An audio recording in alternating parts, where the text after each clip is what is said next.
charcoal, and other polluting fuels for cooking. And women and children bear the brunt of this burden. So today we're talking about this energy issue, but it's not just an energy issue. It's a health issue, it's a gender issue, and it's a development issue. So as we bring all these issues together to identify and plan solutions, we know we're doing this because they are central to the future we are building. So, without further ado, to frame today's conversation, both in ambition and in action, it is my pleasure to invite the chairman of the Presidential Initiative on Climate Change, Renewable Energy and Food Security, PIPREF, Dr. Kanda Yumkela. Dr. Yumkela is a globally respected energy leader and former UN Under-Secretary General and Special Representative of the Secretary General for Sustainable Energy for All. His work has been instrumental in shaping Africa's clean energy agenda. Please join me in warmly welcoming him to the stage.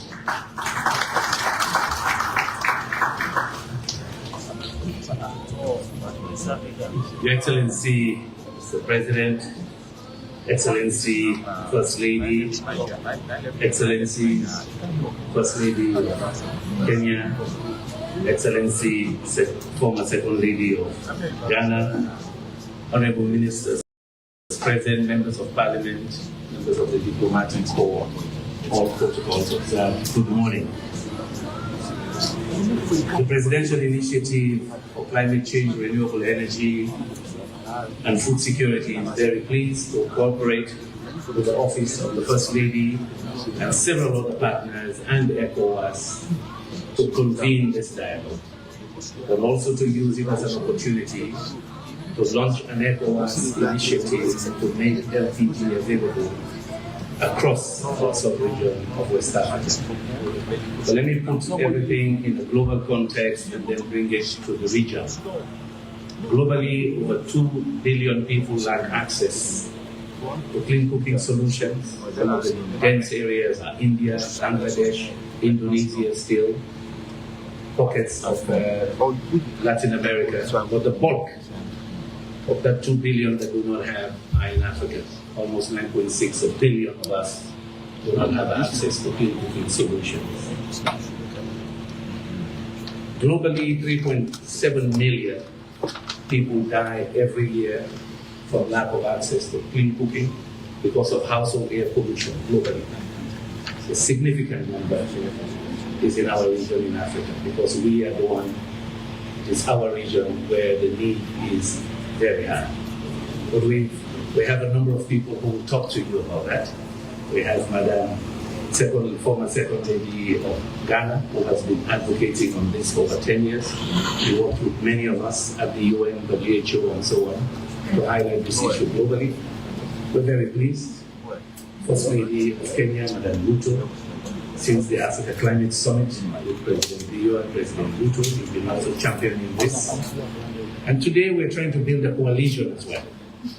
We're very grateful that our First Lady is also the chair of all First Ladies of Africa. So we're building a coalition of very strong, prominent women who have recognized this issue to take it forward to our heads of states at the AU Summit, hopefully in February.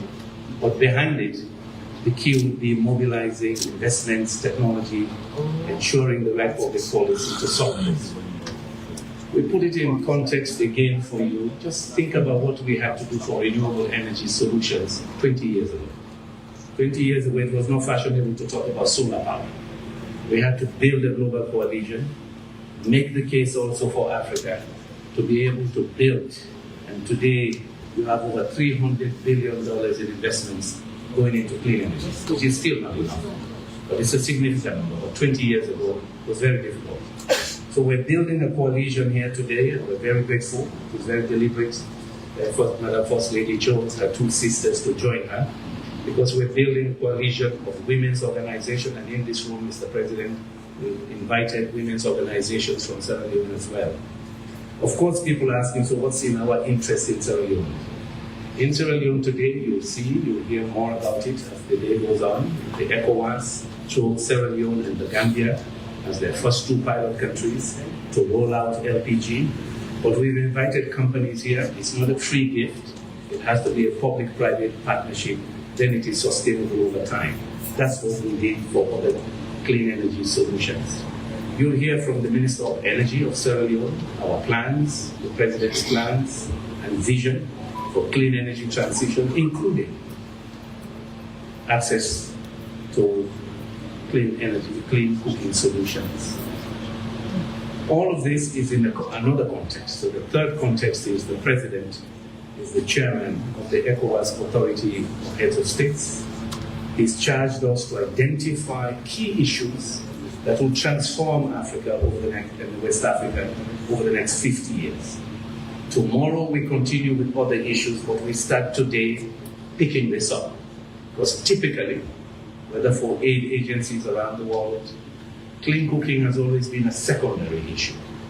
So for us, we started with this because of its broader social, economic and environmental impacts to kick off the other discussions we're having tomorrow. We have a number of experts from around the world that have arrived. We'll start that process tomorrow. But First Ladies, it is to say to you from Kenya and Ghana, our President has made this a top priority, women's issues, and you'll hear from Madam First Lady and himself what we've done in the country already for women's political, social empowerment. But it doesn't work without economics. And today in our country, in some commodities, 60%, 70% of the processing is still done by women. And it is all done by charcoal and fire. It's not just about home cooking. So it's a broader economic issue, but you'll hear more about what we've done in the social agenda. But technology and energy matter if you're going to empower women. But I'm sure Second Lady of Ghana will talk about that eloquently, which she has done over time. So it's a broader issue. Mr. President, we're grateful you came back here. I know you were sitting there thinking, say, wait, 2019, within his first year, some people do not remember this anymore. Within his first year, President hosted Mano River Union here on clean cooking and renewable energy. I helped to organize that when I was in the opposition. So you can see our collaboration on development goes way back, even when we fight politically. But on that topic, within his first year, Mr. President came himself for the Mano River Union to launch that conversation. Since then, we've done a lot of studies, and you'll hear from the Minister of Energy, the strategies developed under your leadership, the investments we're mobilizing together with the World Bank and others. So a lot has happened, but it takes time. That's the thing, it takes time to mobilize resources, get the right policies in place. But that's the purpose of the dialogue today, and we've invited the right people. I see a number of parliamentarians here of the key committees in Parliament, a number of them women who are in here, because this is an issue that touches everybody's heart. And most of the mortalities, that 3.7 million globally that dies every year, it's a silent tsunami. It is more than HIV, AIDS, TB, and malaria combined. Malaria is about 600,000. TB is about 1.2 million. And HIV is about 620,000. So all of them combined is not as much as the 3.7 million. Women and children mainly who die, but men too. It's one of the highest causes of morbidity around the world. So I give you a context, we explain to you what we're going to do over time, but also the ECOWAS context under the leadership of Mr. President. But this coalition we're building goes to the African Union, with our partners who are in the room, and thank you, Madam First Lady, again, with your team. I'm very grateful that your team came forward to say, okay, I step in and I help to take this to the spouses of the presidents of the continent. Chief Justice, thank you for coming, sir. A lot of this requires legislation in Parliament. We hope there's no litigation, sir. But your presence here and also last night says you also recognize, because we all played around our moms when they were cooking in smoky kitchens. And so today we're very pleased that you could come back and grace us with your presence. With that, I hand over back to the MC. Thank you for coming, everybody.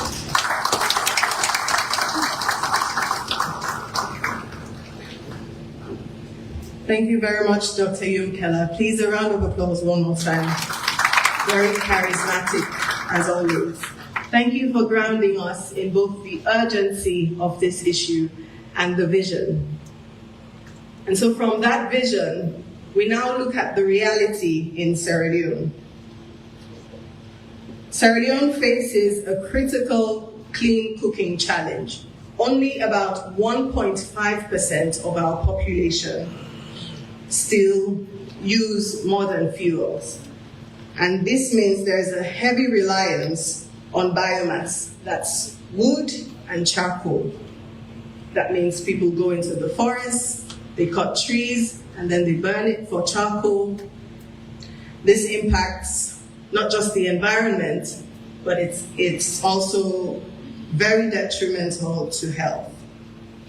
So this transition away from biomass is not just about energy, it's about climate resilience, it's about public health, and ultimately, it's about environment protection. Therefore, it is my honor to invite to this conversation a leading voice in Sierra Leone's climate policy space, actively shaping national strategies on environmental resilience and sustainable development. Kindly help me welcome to the stage Sierra Leone's Deputy Minister of Environment and Climate Change, Mimi Soba-Stevens.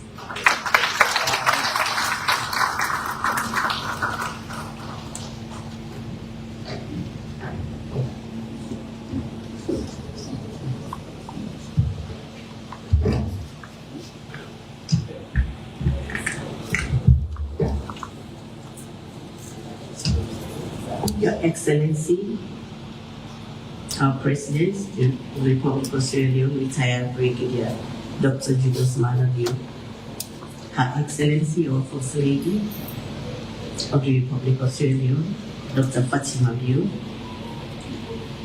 the First Lady of Kenya, and the former Second Lady of Ghana. Our Honorable Deputy Speaker of Parliament, our ministers, our diplomatic corps present here, and all protocols observed. It is my profound honor, deep humility, and a great sense of national duty that I stand here before this distinguished gathering to make a statement at the launch of the ECOWAS Liquefied Petroleum Gas Clean Cooking Initiative. Permit me from the outset to express on behalf of my ministry, the Ministry of Environment and Climate Change, our deepest appreciation to His Excellency, President retired Brigadier Julius Malabio, for his visionary leadership, unwavering commitment to sustainable development, and his determination to place Sierra Leone at the forefront of climate action, energy transition, and environmental reform in West Africa. Your Excellency, under your leadership, Sierra Leone has not merely joined global conversations on climate change. Sierra Leone is now helping to shape them. From your bold engagements on the international stage, whether at the African Climate Summit, the Climate Resilience and Energy Transition Dialogue in Freetown, the OPEC Green Investments Roundtable, or recently in Vienna, where Sierra Leone presented its Mission 300 and Clean Cooking Acceleration Agenda. Your Excellency have insisted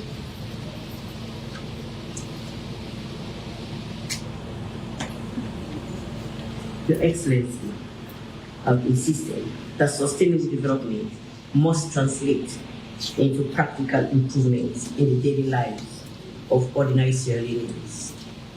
This clean cooking initiative is a clear manifestation of your government's commitment to making environmental action meaningful, inclusive, and people-centered. Your Excellency, our First Lady, our distinguished guests, today's event is not therefore simply the launch of another development program.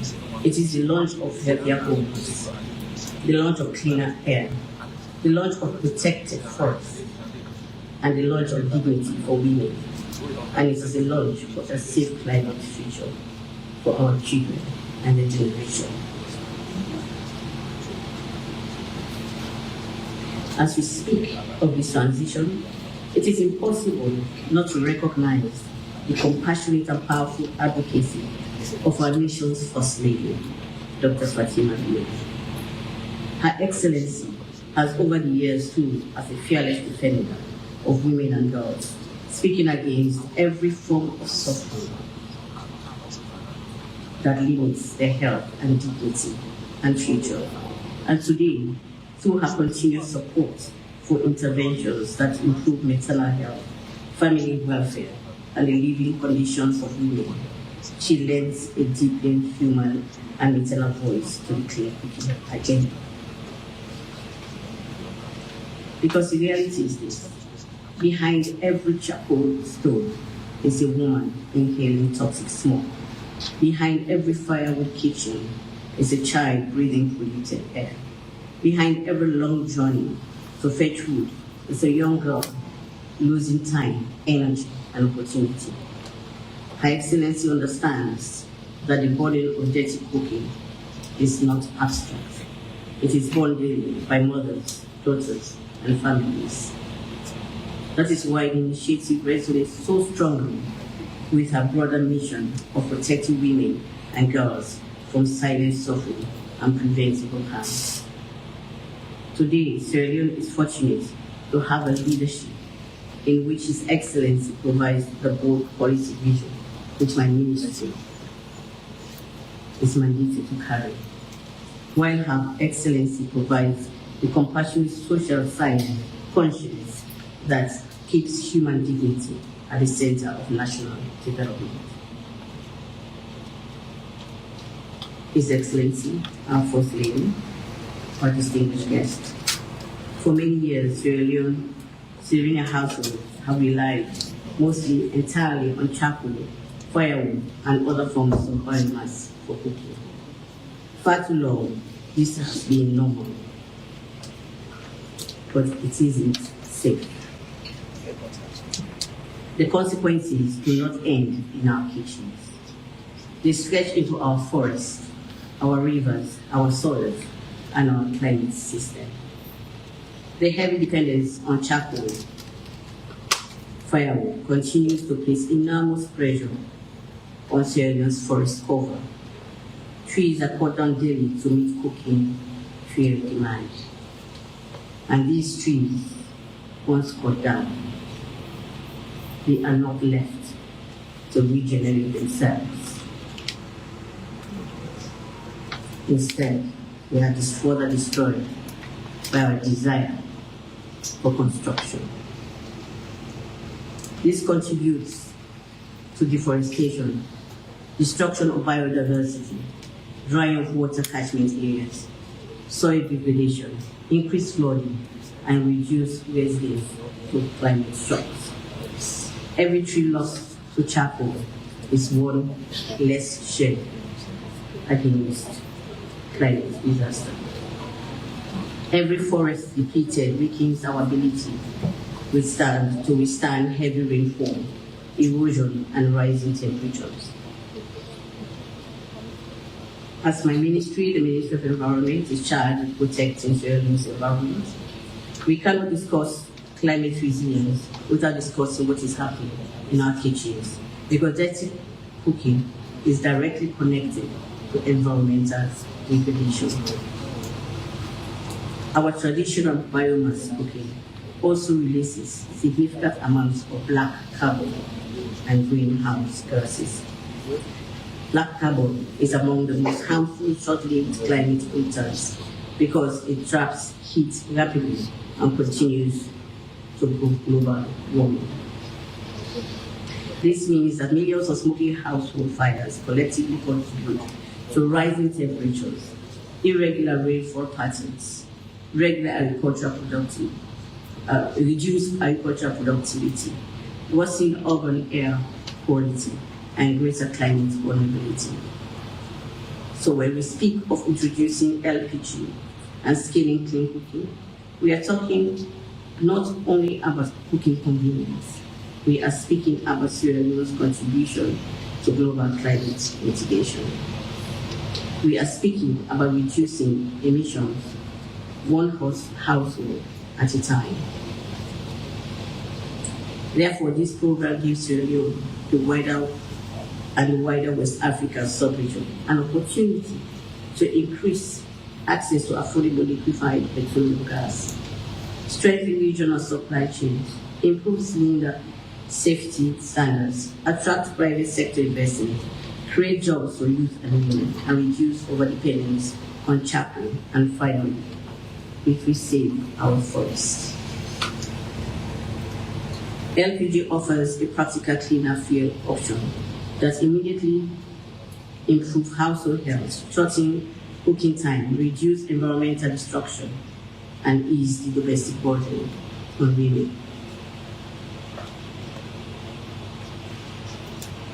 Your Excellency has already sent a clear message to the world that Sierra Leone is serious about clean cooking and modern transition. Through your global climate engagement, your support for national clean cooking roadmap, and your insistence that Sierra Leonean family should not be left behind in the just transition conversation. Sierra Leone has emerged as a country determined to transform household energy access into development priority.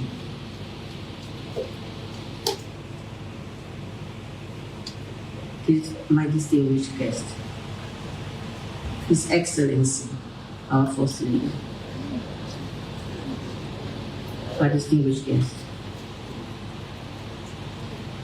this initiative is not only for our government, it is for the commitment of local councils, the engagement of private LPG suppliers, the cooperation of community leaders, the mobilization of women's groups, the participation of youth entrepreneurs, and the sustained support of our development partners. We must ensure that LPG becomes accessible, affordable, safe, and trusted. Your Excellency, our President, our First Lady, our distinguished guest, a nation cannot truly progress while its mothers continue to cook in smoke, while its forests continue to disappear for charcoal, and while its children continue to inhale poison in places where food is prepared.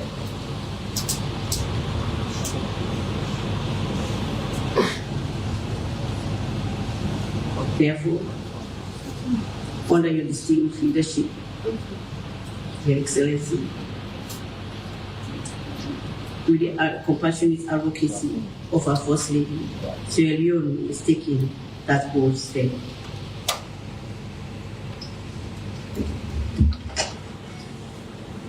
History will remember you, Your Excellency, for not only putting Sierra Leone on the world stage, but also for protecting the lives of Sierra Leoneans in their homes. Your government has chosen mothers over smoke, forests over charcoal, clean air over poison. And today, under your bold visionary and people-centered leadership, Sierra Leone is choosing the future. A future where no woman should have to cry through smoke to cook for her family. A future where no forest should fall simply because a kitchen must burn.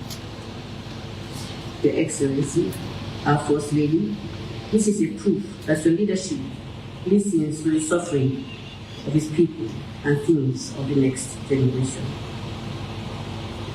Her Excellency can proudly say her voice has not gone unheard, for the cry of women is in the kitchens. Therefore, this is not just an event, it is a national turning point. It is not just policy, it is really on chosen life. I want to use this opportunity to thank the ECOWAS Secretariat for their support, and to also thank the delivery unit and PI Crave for organizing this event. Thank you.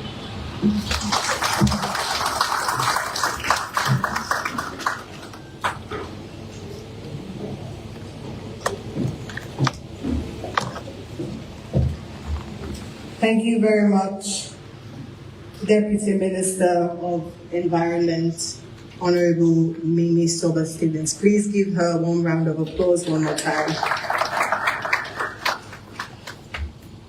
From our national reality, we now take a look at the global perspective, which Dr. Yumkela gave us a glimpse into.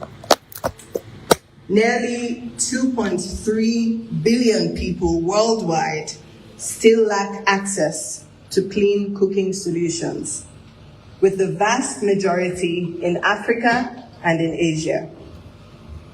This makes clean energy one of the most overlooked climate challenges of our time.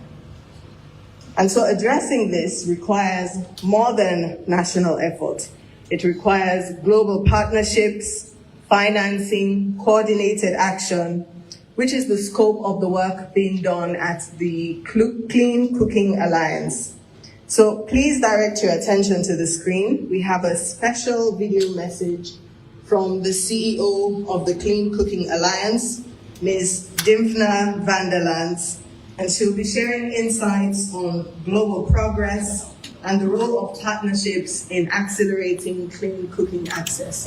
Please watch the screen.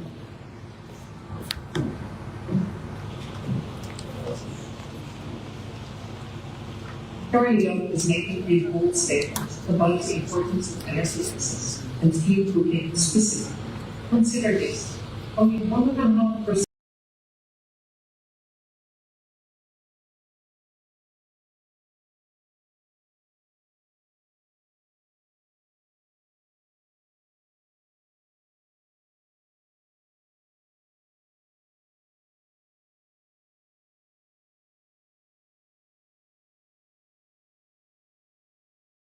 of households in the country currently have access to clean cooking fuels.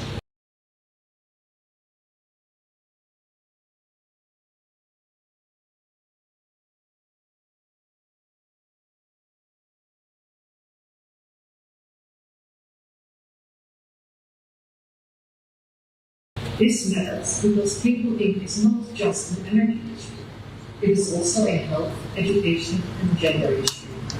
Every day, 600,000 women and children young eat meals cooked with polluting foods. This is a health crisis hiding in plain sight. When schools, health facilities, and homes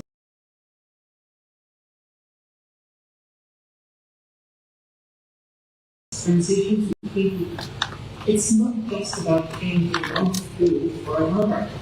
It is also about protecting children's lives, freeing up women's strength, and helping people works in school. So yes, the stakes for the energy transition are high, but the political will for change is real. To most of the burden of energy poverty when it comes to clean cooking, this will be transformational. We must also remember that women are not just beneficiaries of clean cooking, they are part of the solution. This transition will only succeed if women are at the center of it, as distributors, entrepreneurs, and decision makers. Today's event rightly places women at capital and innovation from value chain is one of the highest return investments a government or donors can make. We also believe in the power of systemic change. The impact of the ECOWAS LPG program will go far beyond Sierra Leone. It can help harmonize energy market, reduce costs, and make clean fuels accessible across West Africa. The non-regulated countries can be early movers, showing what is possible when political commitments meets regional cooperation. A key driver of this progress has been Sierra Leone's Clean Cooking Political Unit. Established under the office of the President through Piper and led by Abdul Murray, the Liquid Unit is a dedicated coordination engine. It brings together 6 ministries, the private sector, civil society, and development partners around one shared goal, making clean cooking a reality for every Sierra Leonean. In the short time since it was created in 2025, the delivery unit has already proved its value. It led the development and launch of Sierra Leone's first national clean cooking strategy, setting out a roadmap to universal clean cooking access by 2035. It established the Clean Cooking Accelerator Program, creating a structured space for government, business, and civil society to plan, invest, and hold each other accountable.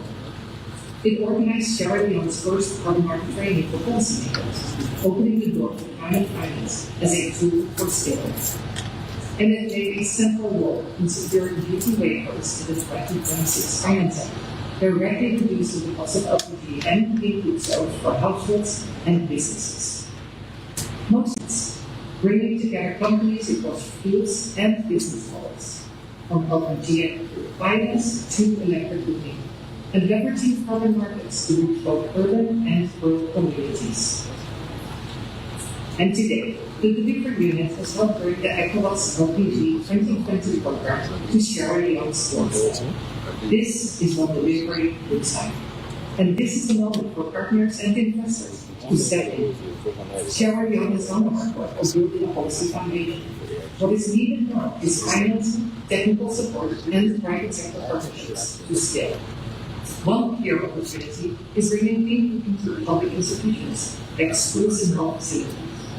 It's an approach that creates reliable food, builds supply chains, protects the most vulnerable, and sends a powerful signal to households. By drawing on lessons from Kenya's school feeding law, as well as the coordinating power of this delivery region,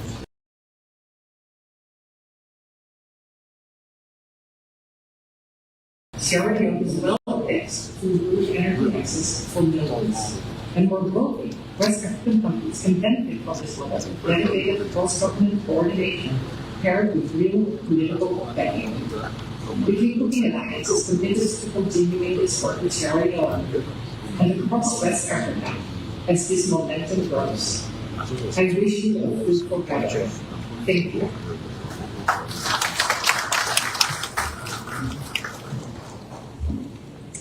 But she's given us quite a lot to go off on. We've already taken the step to clean cooking. And so what we need now, as she pointed out, are strong national systems, infrastructure, and investment frameworks.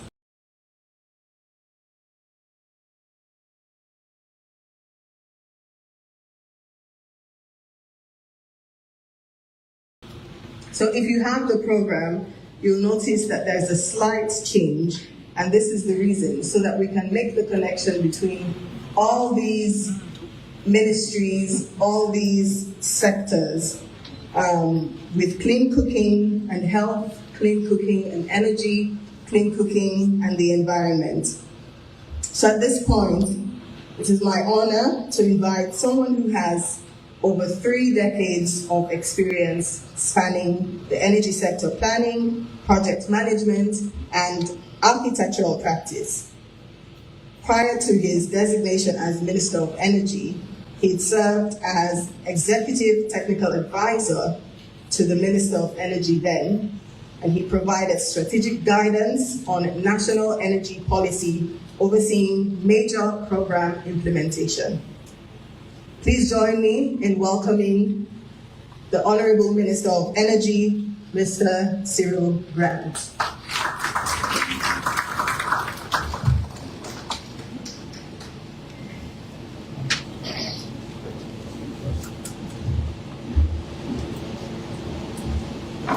Good morning, everyone. Your Excellency, President Julius Madabio, Your Excellency, Madame Fatima Madabio, First Lady of the Republic of Sierra Leone, Your Excellency, Madame Rachel Ruto, Distinguished First Lady of Kenya, Your Excellency, Madame Samira Bagumia, former Second Lady of Ghana, distinguished representatives of ECOWAS, UN Women, and the Children's Investment Fund Foundation, the Chairman, Presidential Initiative on Climate Change, Renewable Energy and Food Security, Honorable colleague ministers, members of Parliament, members of the Diplomatic Corps, distinguished guests, all protocols observed. My deepest gratitude to His Excellency the President, the current Chairman of ECOWAS, and our First Lady, our Treasurer, and National Champion for Clean Cooking, Gender Equality and Child Protection, for not only gracing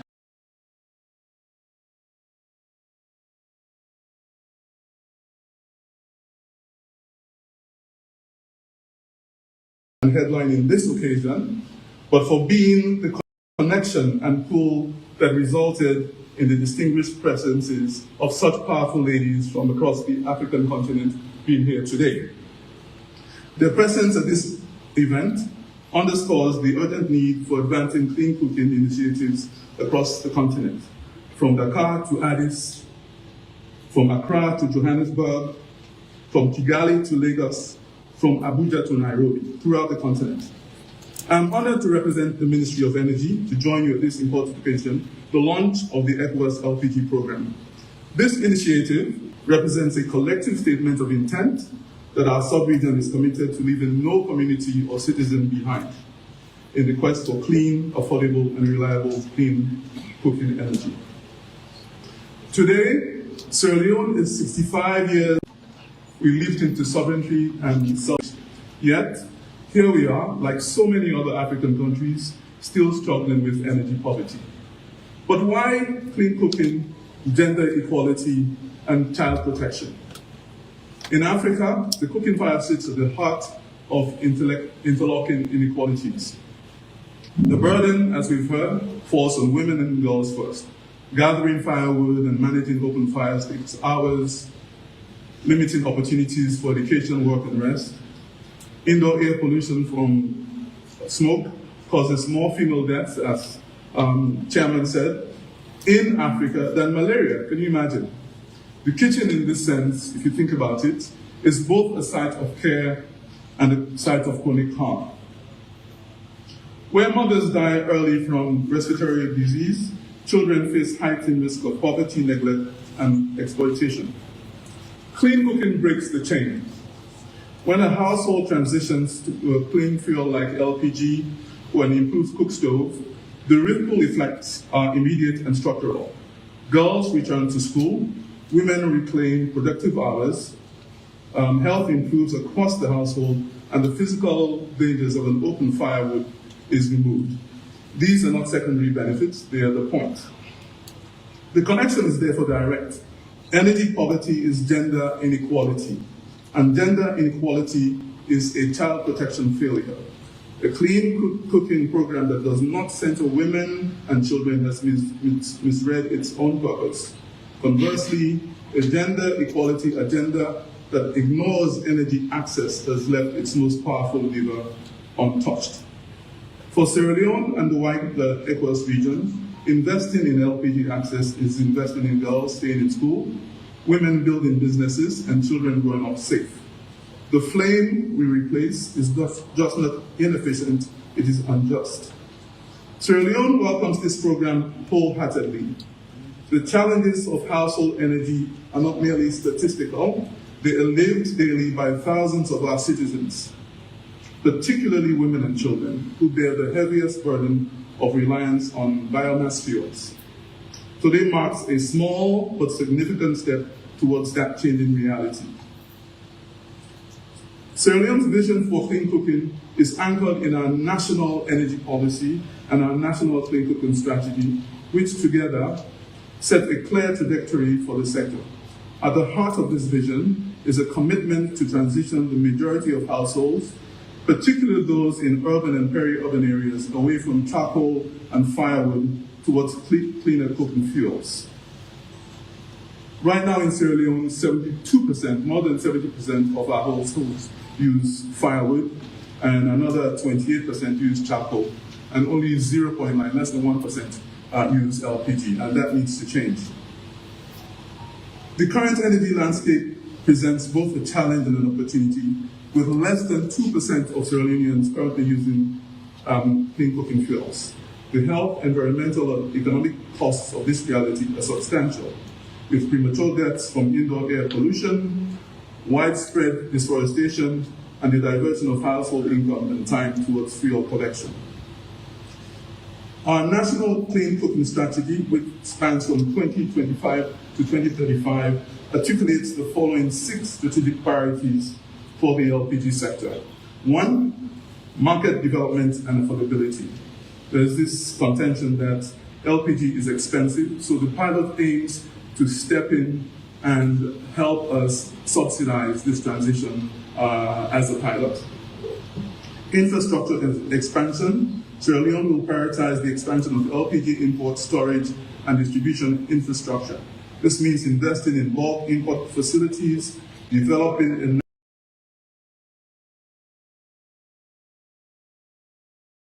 a national cylinder distribution network, and promoting the growth of last-mile distribution points to reach underserved communities beyond Freetown. Cylinder ownership and financing models, that's also a complaint when you talk to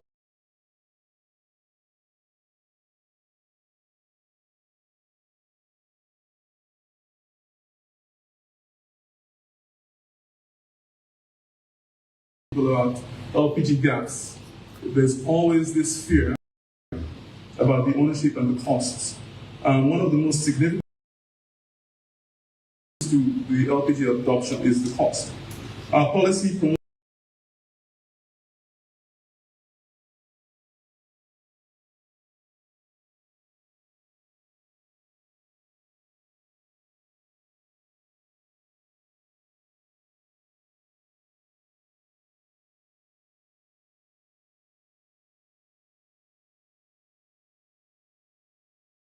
innovative financing solutions. We'll take a look at that, including installment purchase schemes, cylinder leasing models, and partnerships with microfinance institutions.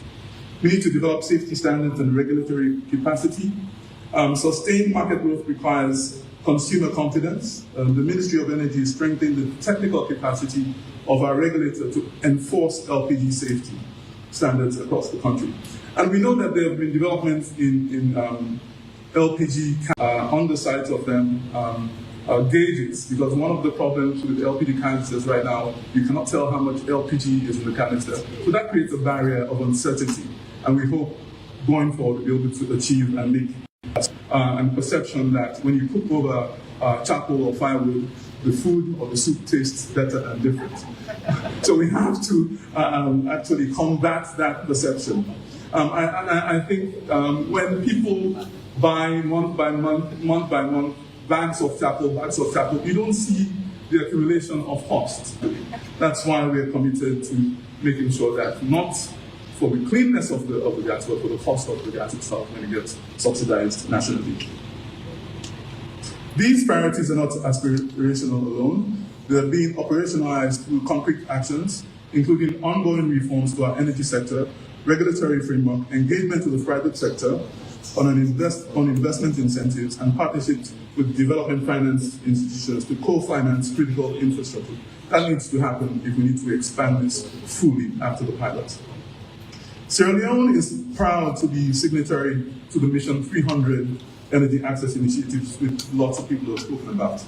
It's an ambitious continental commitment which we need continental-wide, jointly championed by the World Bank and the African Development Bank, and the Global Energy Alliance for People and Planet, GEAP, to deliver electricity and clean cooking solutions. When you talk about Mission 300, people just think about energy. And when you talk about energy, no one thinks about clean cooking, but that's at the core of energy transformation in Africa. Through our Mission 300 compact, Sierra Leone has made binding commitments that are both ambitious and grounded in our national realities. These commitments span both electricity access and clean cooking, and they signal our government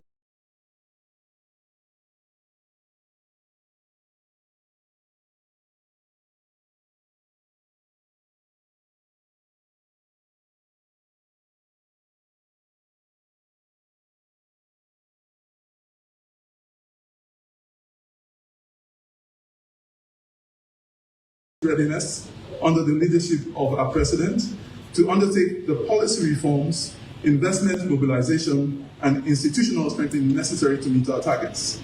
With respect to clean cooking, specifically, our clean cooking strategy aligns with Mission 300 Compact commitments. It's really the same thing, but we take it a step further. By 2030, right now we have about 1.5 clean cooking access in Sierra Leone. Cook stoves this year round. They're insulated. 10% will be through improved charcoal, not just charcoal that's made from cutting trees inefficiently, but charcoal that's made from renewable sources. We hope to invest in and promote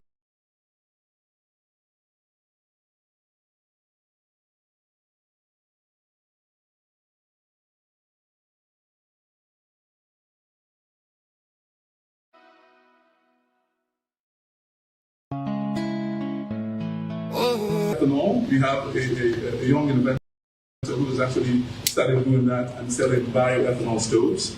And we hope also by that time 0.5%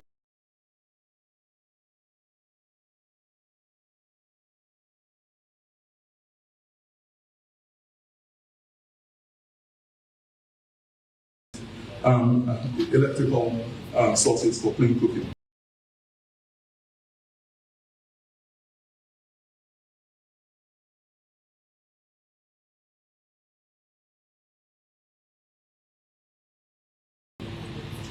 Again, our Mission 300 commitments are expanding clean cooking access to reach the 25% by 2030, implementing a comprehensive clean cooking policy and framework that creates a transparent, competitive, and investment-friendly environment for private sector actors along the entire LPG value chain. We have two in Sierra Leone, we have two private sector companies involved in LPG distribution. You have AfriGas and you have NP, and we need to enable them to actually penetrate throughout the country. We have to phase out inefficient cooking technologies, especially in public institutions, including schools, health facilities, and government buildings, market development. And I believe clean cooking progress with data by geography, income level, and gender. We need to have our arms around the access to clean cooking, where it is, where it's at, and who uses it, so that we can actually make sure that everyone in Sierra Leone benefits from strides in clean cooking. Sierra Leone understands that meeting these commitments will require sustained political will. We have no question. His Excellency is here. The First Lady is also here. The political will we have. Institutional capacity, we need to build that up. And critically, the financial resources and technical support of our development partners. We are grateful for the support of the ECOWAS Commission, the World Bank, the African Development Bank, and all partners who have stood with us in this endeavor. Ladies and gentlemen, the launch of the ECOWAS LPG program today is a milestone, but it is also a beginning. The scale of clean cooking challenge in our sub-region and our continent demands that we move from frameworks to implementation with urgency and discipline. This pilot launch sets the stage. Clean cooking is not a development luxury. It is a human right. It is a climate imperative. It is an economic. Ms. Aminata Uri, who leads our group. We are grateful for her work. With our First Lady as our warrior champion, we are positioned to transform the narrative of clean cooking in Sierra Leone. I'm especially proud that two Sierra Leonean private sector companies are at the heart of this pilot's rollout, AfriGas and NP. Sierra Leone is proud to be part of this effort, and we look forward to reporting progress when we convene again in Nairobi. God bless Sierra Leone, God bless the ECOWAS community, God bless Africa. Thank you.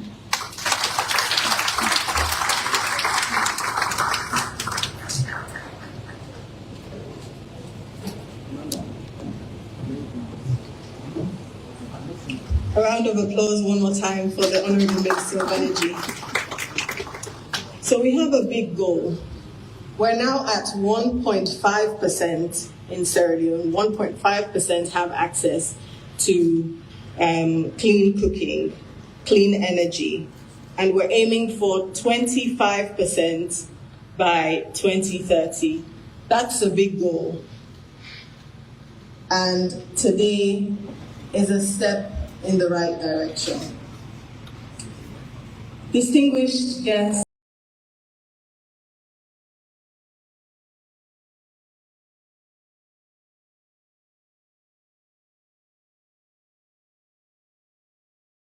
we have arrived at a powerful moment in today's program where leadership meets advocacy at the highest level. Across Africa, First Ladies continue to play a pivotal role in driving social transformation, advancing gender equality, protecting children, and championing initiatives that directly impact the lives of women. We will hear from them shortly, but before I introduce our next speaker, I'd like you to indulge me a little bit. Let's take a brief moment to reflect on all what we've heard so far. And we're testing the data here.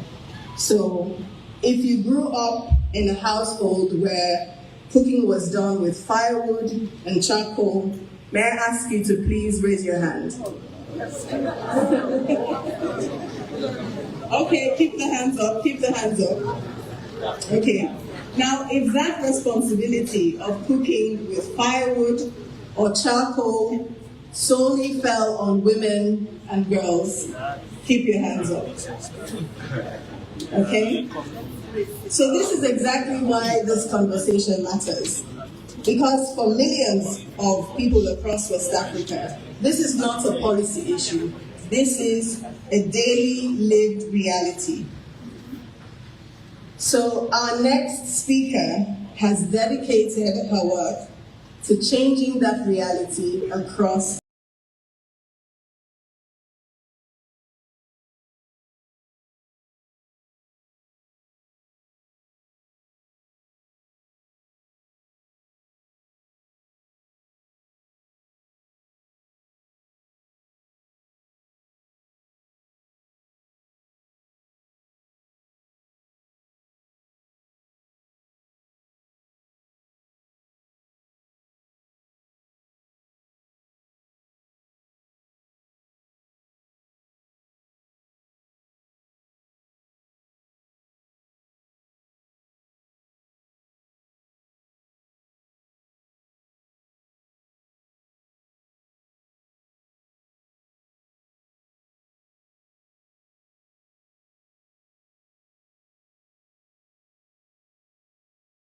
continent. She's an international advocate for women's empowerment.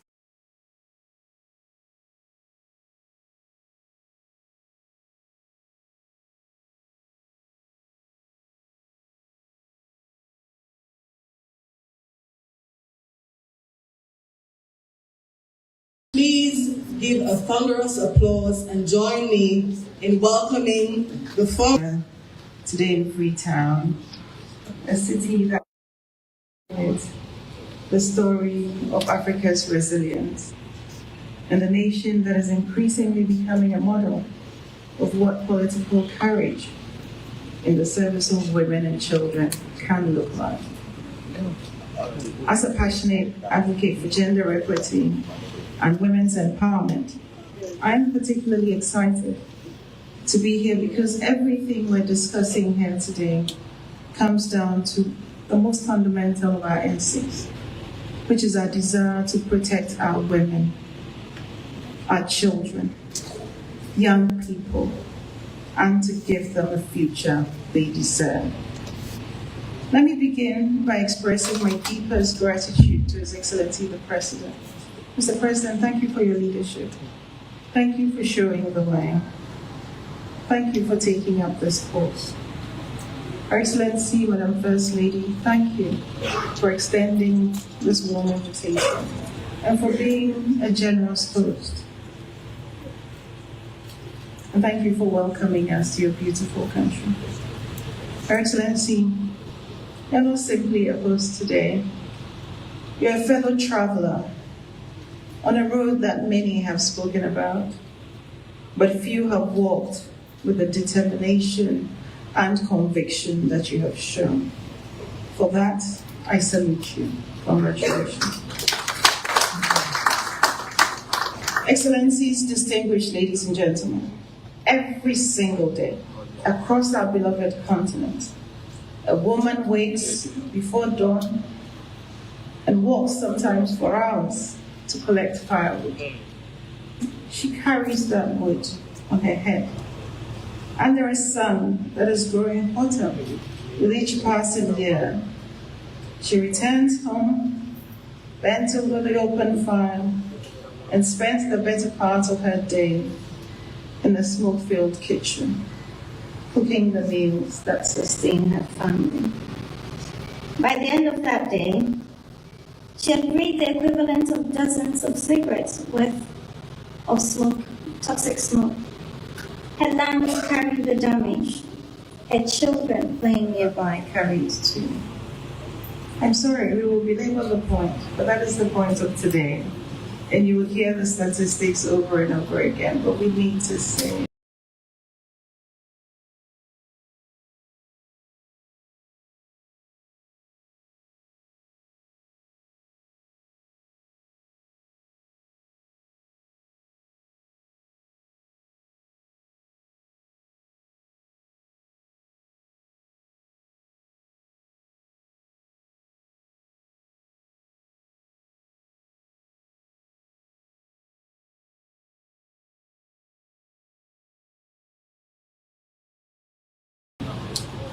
according to the International Energy Agency,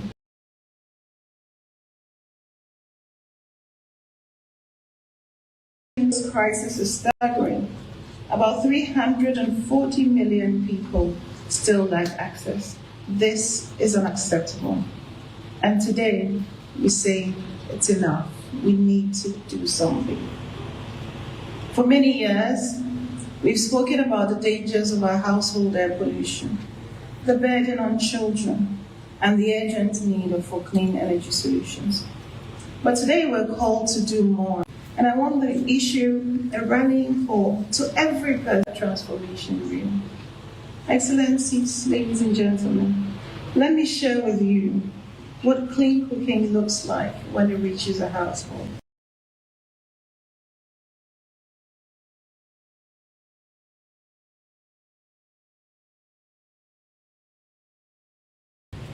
It looks like a mother who no longer has to choose between buying food and buying fuel, because the clean cooking solution she now uses costs less time, and frees her income for other things that truly matter. It looks like a child who used to cough through every meal preparation, whose small lungs absorbing toxic smoke day after day, who now breathes clean air at home and arrives at school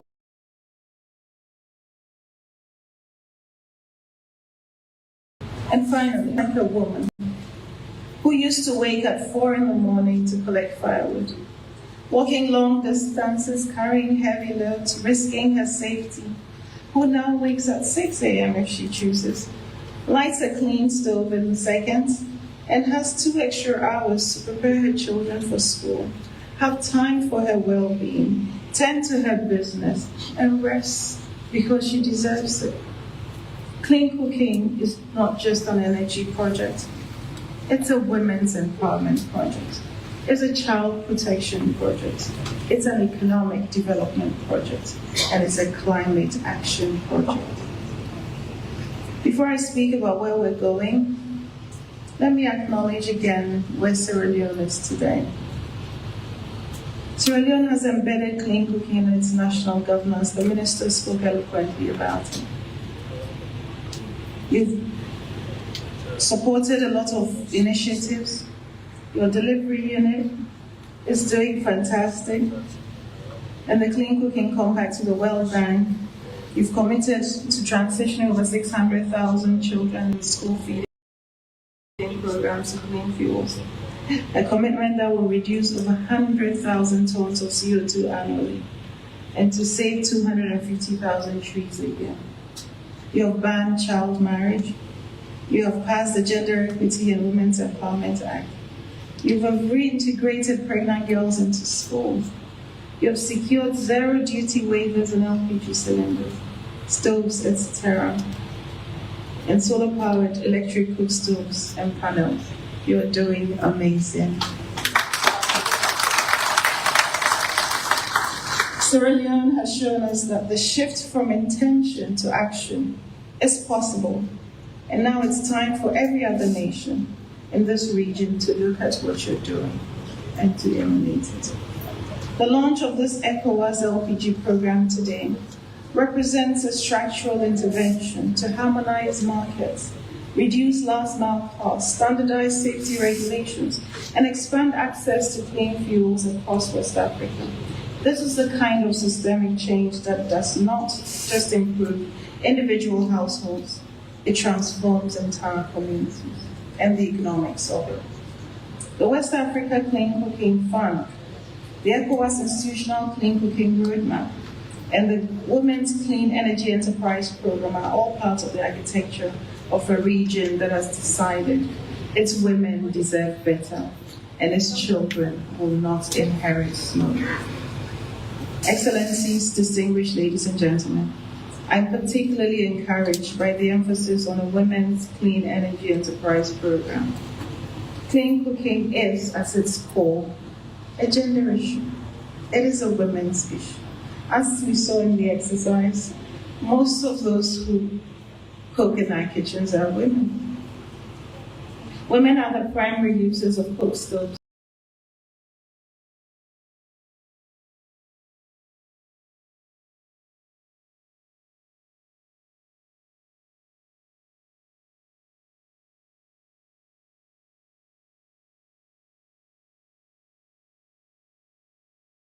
In Africa, placing women at the center of clean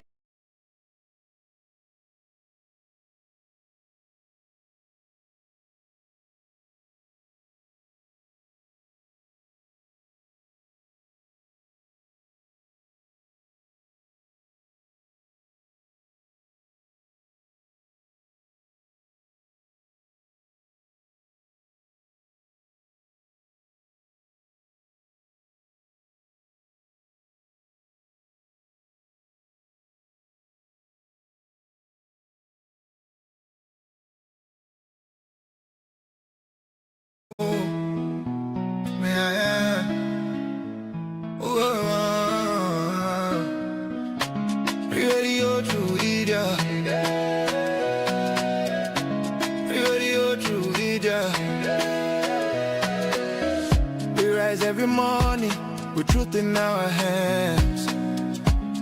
No more silence, we take a stand. For the people who cry for the dreams that fade, we speak for the hearts that justice betrayed. Radio to be there. Ecosystems across West Africa. We need clean energy, this credible and scalable opportunities, and deploy capital in Africa's clean energy transitions.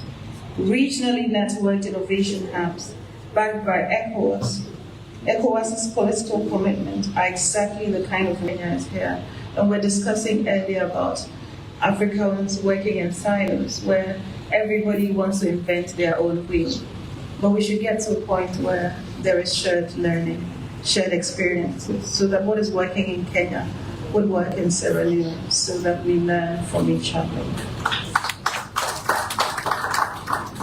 Ladies and gentlemen, excellencies, it's imperative that we consider what must happen next to ensure that this dialogue remains truly impactful. The Regional Integration Program for Clean Cooking, the West Africa Clean Cooking Fund, the harmonization of the LPG standards and safety regulations, the ECOWAS Institutional Clean Cooking Roadmap, and the Women's Clean Energy Enterprise Program, and the alignment with AU Agenda 2063. they all have to work together. Each of these pillars has the potential to transform the lives of tens of millions of people across the region. But they would only reach that potential if we are honest about what this requires. They require governments to follow through by translating the declarations into budget lines, into legislation and institutional accountability. They require the private sector to move from interest to investment. They require international partners to fulfill their financing commitments. And they require all of us, advocates, innovators, implementers, to hold each other accountable, openly and consistently. Dear colleagues, dear friends, dear young people, we are witnessing a moment of genuine possibility. The political momentum is here. The financing architecture is being built. The technology exists. The evidence is overwhelming. The story of transformations are real and multiplied. What stands between us and the West Africa we're capable of building is the willpower, our collective, sustained, unrelenting will. We're the will to keep showing up, even when progress feels slow. The will to invest in communities that have been overlooked for too long. The will to place women and children not at the margin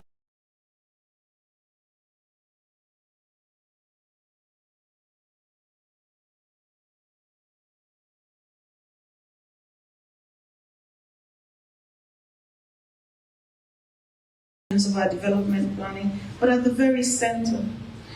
The will to back our young investors, not with applause alone,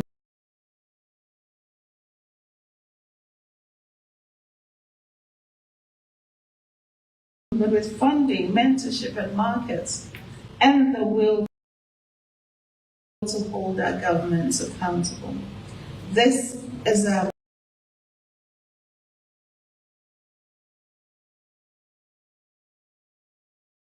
moment. And I believe, I genuinely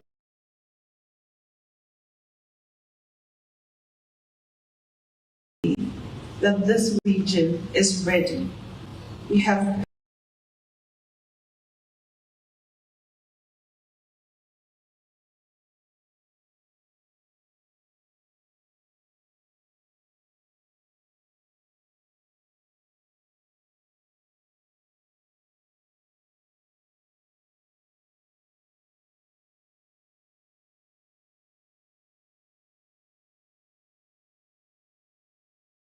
been in the pilot phase for long enough. We know what works, we know what is needed, and we know the cost of inaction, which is measured not in dollars but in lives and futures, in the dreams of women and children who deserve better. Together, we can build made in this room today. Together, we can ensure the women and children of this region do not merely survive, but they thrive.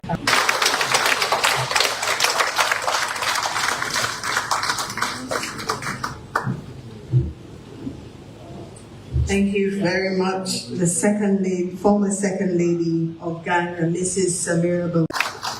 Very important points, as always. The cost of inaction is not measured in dollars, but in lives of women and children. And women should be a part of the transition, and that's why we're absolutely delighted to have brilliant women leading change across the continent. Our next speaker is a distinguished leader in advancing women's economic empowerment. She has championed sustainable livelihoods and played a pivotal role in promoting clean cooking solutions as a pathway to dignity, health, and opportunity for women and families. It is now my honor to invite Her Excellency Rachel Ruto, the First Lady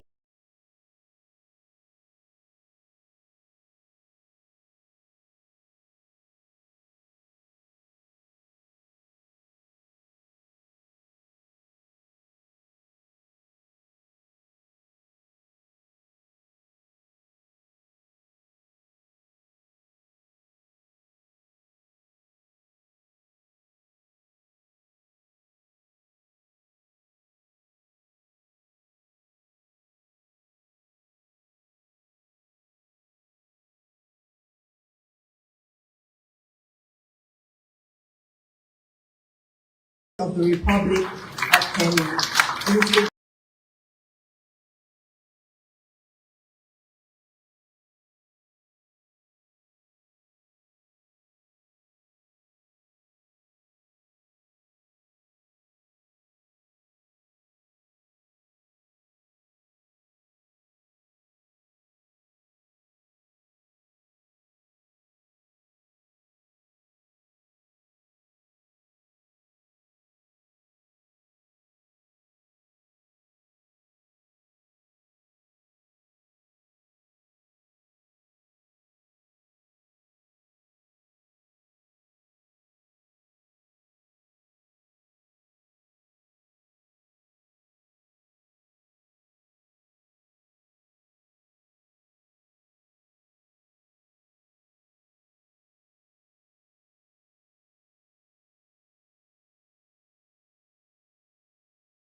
No 3.9 Radio True Media. on FM 103.9. Now we voice, now we power. True Media go shine like tower. We no go fear, we go talk. Even if they know how make we talk. True Media Radio on FM 103.9. Now God we dey pray, now true we dey preach. Freedom of speech, now that we dey teach. For salon, we go stand tall. Radio True Media. One voice for all. We honor the land, the struggle, the fight. We shine a light in the darkest night. Because we believe in hard work and faith to Sierra Leone way. We hold the line, come what may. Them one set we more them, but we go shout.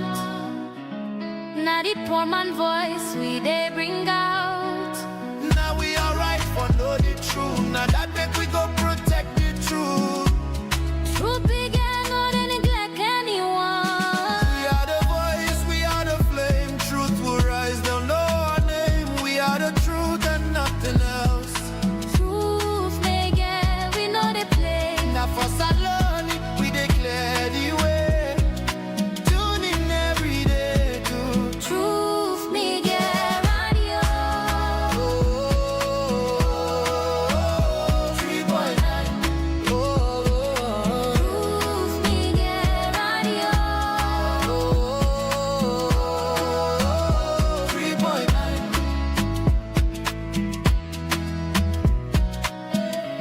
You radio to media. You radio to media. You radio to media. You radio to media.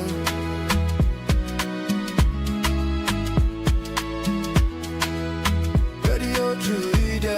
On FM 103.9. Radio to media. On FM 103.9.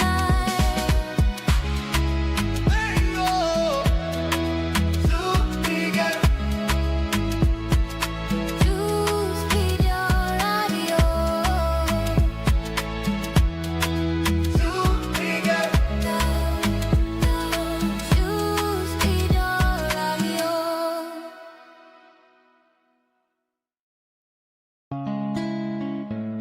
Oh, man. Oh, radio to media. Radio to media. We rise every morning with truth in our hands. No more silence, we take a stand. For the people who cry for the dreams that fade. We speak for the hearts that justice betrayed. Radio True Media On FM 103.9. Radio True Media On FM 103.9. Now we voice, now we power. True Media go shine like tower. We no go fear, we go talk. Even if they know how make we talk. True Media Radio on FM 103.9. Now God we dey pray, not true we dey preach. Freedom of speech, now that we dey teach. For Salon, we go stand tall. Radio True Media. One voice for all. We honor the land, the struggle, the fight. We shine a light in the darkest night. Because we believe in hard work and faith to Sierra Leone way. We hold the line, come what may. Them one set we more them, but we go shout. Now the poor man voice we they bring out. Now we are right for know the truth. Now that make we go protect the truth.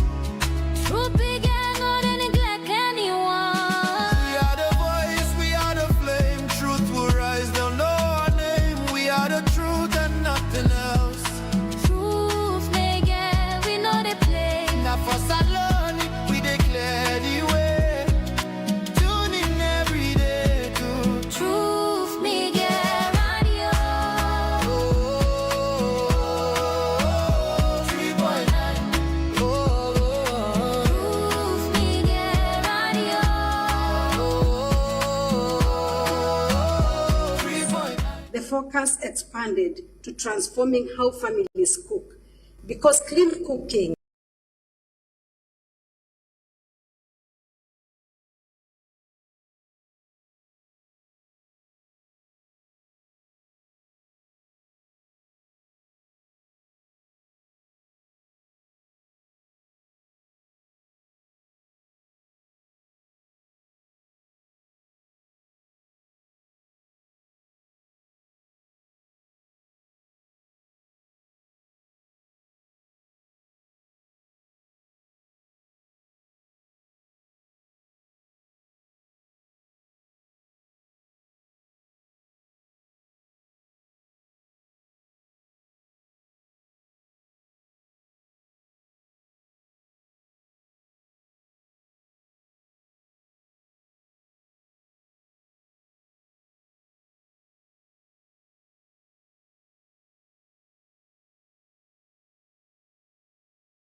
Radio True Media. Radio True Media. Radio True Media. Radio True Media.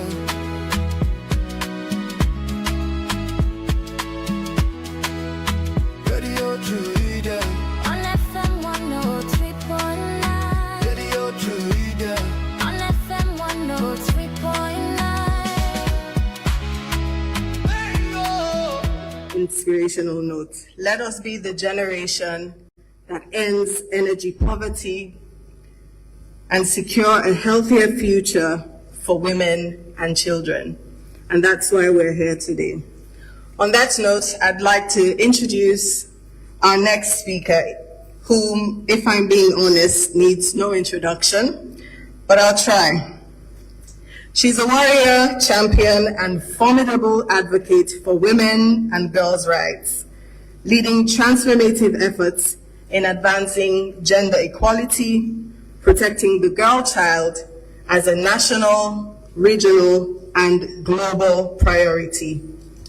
Please join me in welcoming President of the Organization of African First Ladies for Development, OFLAD, and the First Lady of the Republic of Sierra Leone, Her Excellency Dr. Fatima Diop.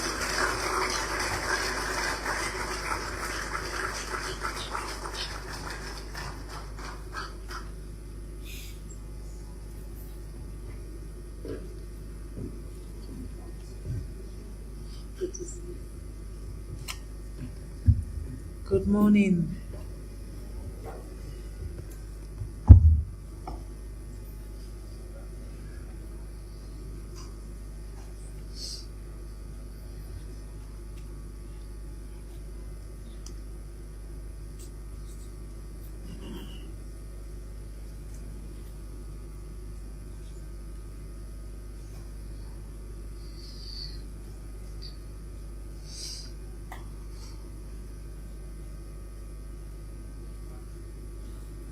Your Excellency, the President of the Republic of Sierra Leone and the Chairperson of the Authority of Heads of State and Government of the Economic Community of West African States, retired Brigadier Julius Maada Bio, President of the Republic of Sierra Leone, and my dear husband.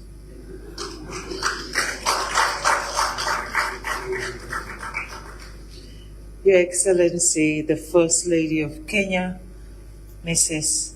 Rachel Ruto, my dear sister in purpose and in solidarity. Your Excellency, Mrs. Samira Baumia, a fearless champion whose voice had elevated clean cooking to the highest global platform. The ambassadors of ECOWAS here present, honorable ministers, distinguished members of the diplomatic corps, development partners, the Chief Justice of Sierra Leone, UN Women, the Clean Cooking Alliance, PICRAFs, and all institutions represented, distinguished guests, ladies and gentlemen. Good morning again. Come on, you can do better than that.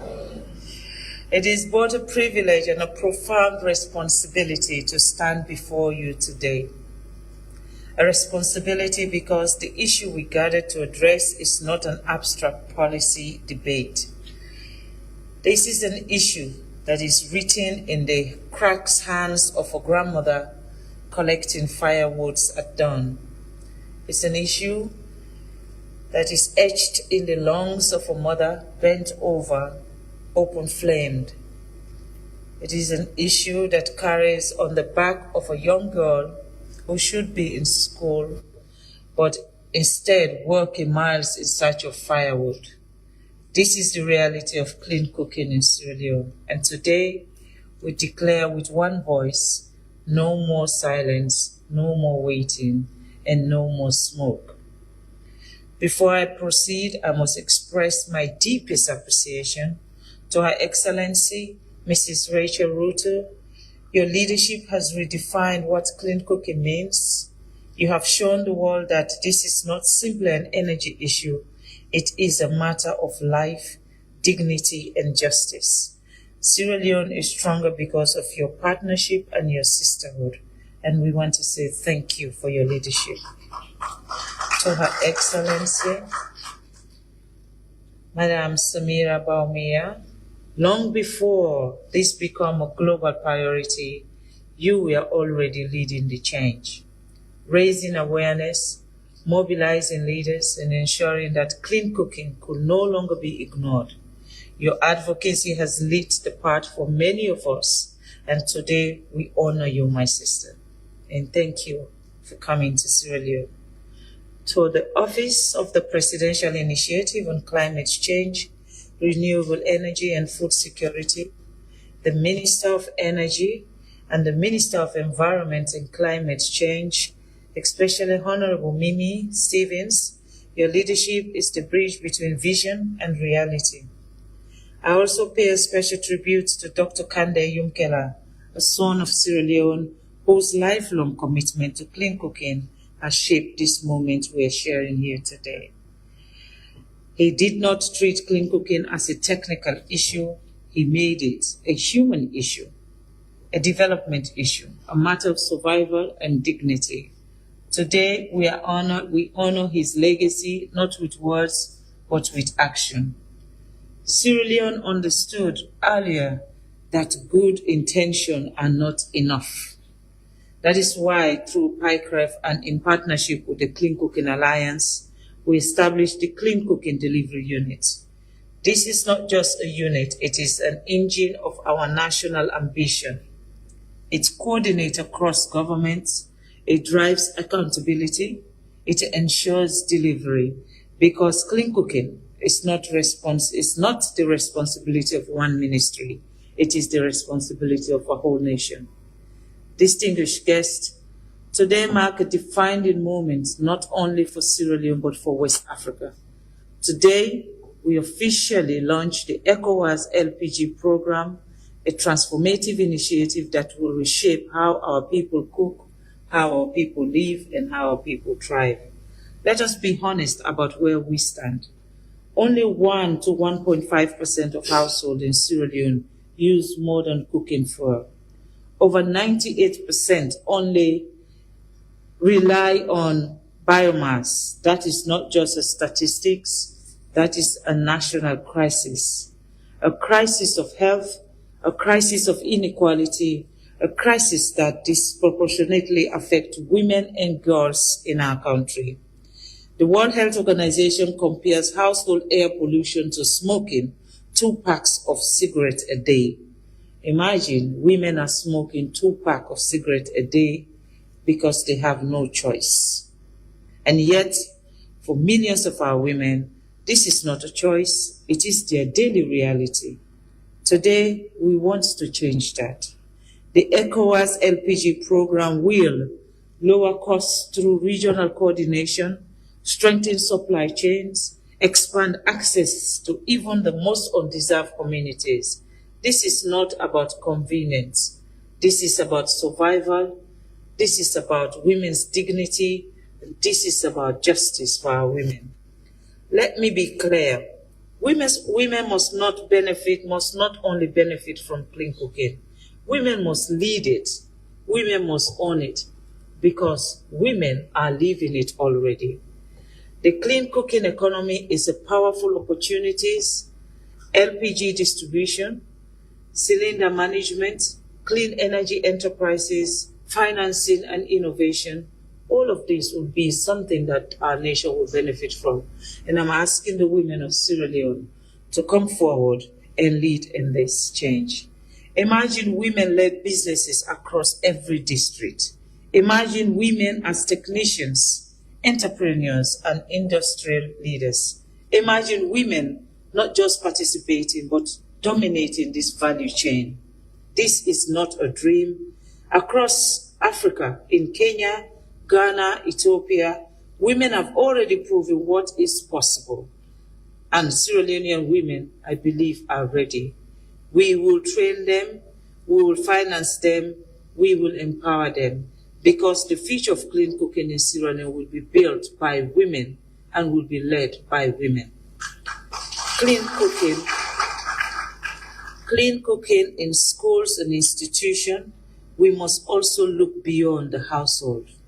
Over 600,000 children benefit from school feeding program in Sierra Leone, a program that is introduced by His Excellency, retired Brigadier Julius Madabio. But yet, many of those meals are still prepared over open fires. This must change. Clean cooking in school is a health priority, an education priority, and a moral obligation. When children are free from collecting firewood, they gain time to learn, they gain time to grow, and they gain time to dream. When schools adopt clean cooking, we protect not just the environment, but the future of our nation. Today, I make a personal declaration to you all. I have seen the impact of smoke on our women. I have heard these stories. I have felt their struggles, and I will not stand on the sideline anymore. Today, I accept the role of a regional clean cooking champion for West Africa, which has been this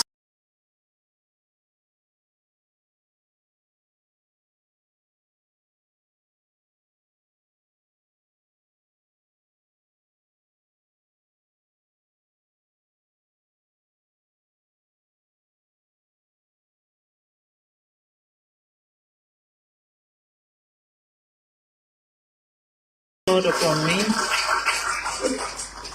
But for me, this is not a title. This is a duty to advocate for these women, a duty to every girl across our region. Let me leave you with a vision.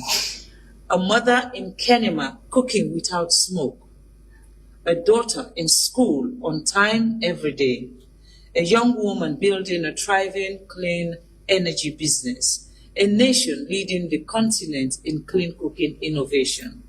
This is the future we must choose. And this is the future I'm asking every Sierra Leonean to choose.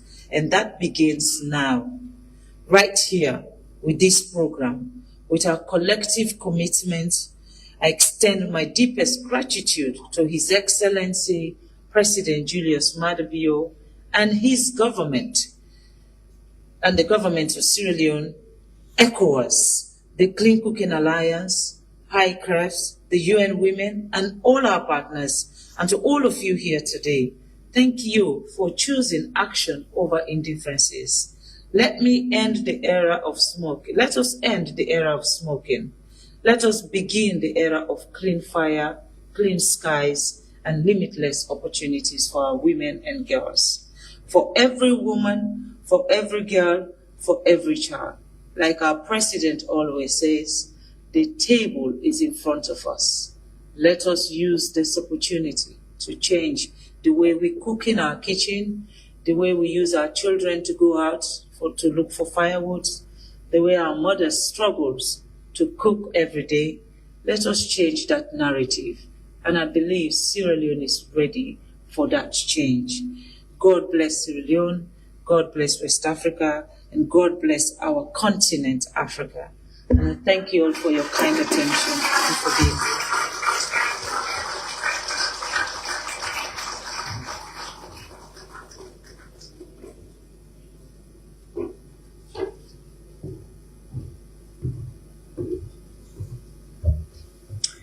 Thank you to the First Lady of the Republic of Sierra Leone. She deserves one more round of applause.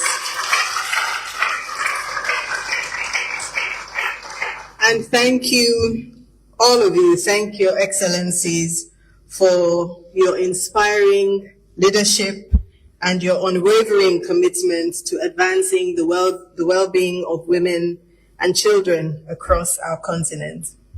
Now, if today has made one thing clear, it is that no country can achieve clean cooking transition alone. It requires regional alignment, shared standards, and coordinated investment. And that is where ECOWAS plays a critical role. Today we move from dialogue to delivery, from intention to action, and from national ambition to regional action. The ECOWAS Liquefied Petroleum Gas Program represents a landmark step forward, one that will expand access to clean cooking solutions, reduce our reliance on wood and charcoal, and unlock new opportunities for economic growth, particularly for women and young people across the region. So to deliver a statement and officially launch the program, it is my honor to invite His Excellency Ambassador John Azuma, the ECOWAS resident representative to Sierra Leone. Please give him a warm round of applause as he comes up.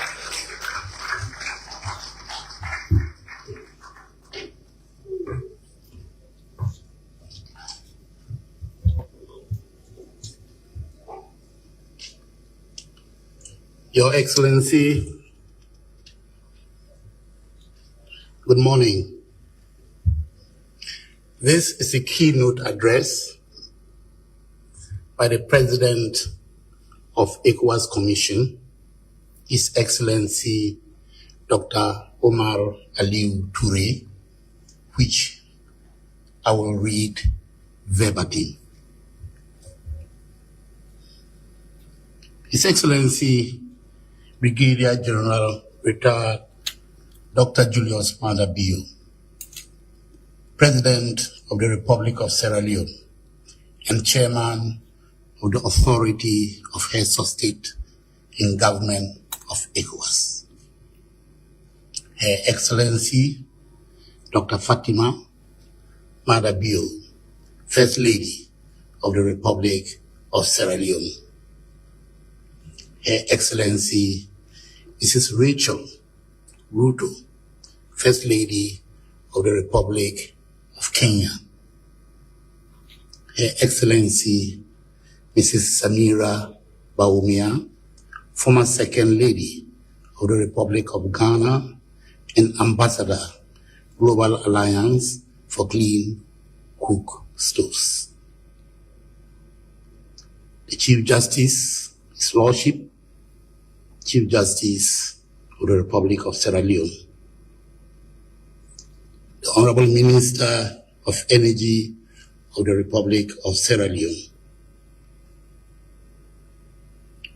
the Deputy Speaker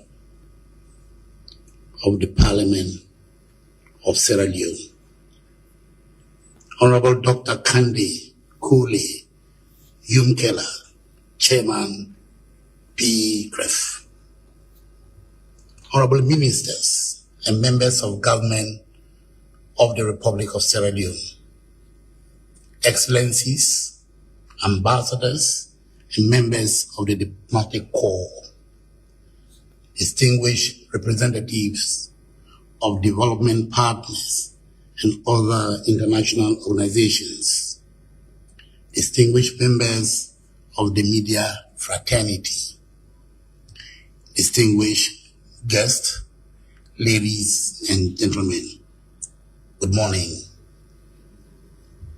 It is a great honor for me to address this audience on this occasion of Sierra Leone's official launching of ECOWAS LPG 2020 initiative, which was preceded this morning with a high-level policy dialogue on clean cooking, gender equality, and child protection.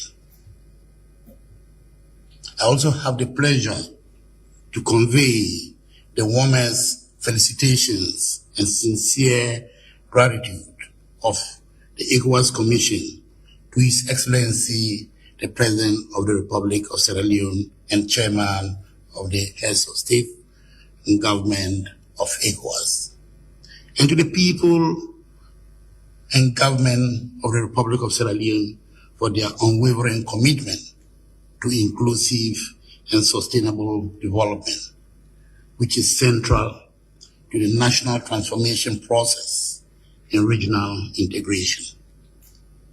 We further express the Commission's sincere gratitude to the First Lady of Sierra Leone for her unwavering dedication to enhancing access to clean cooking solutions throughout the country and for her commitment to leading the clean cooking agenda, both within Sierra Leone and across the region.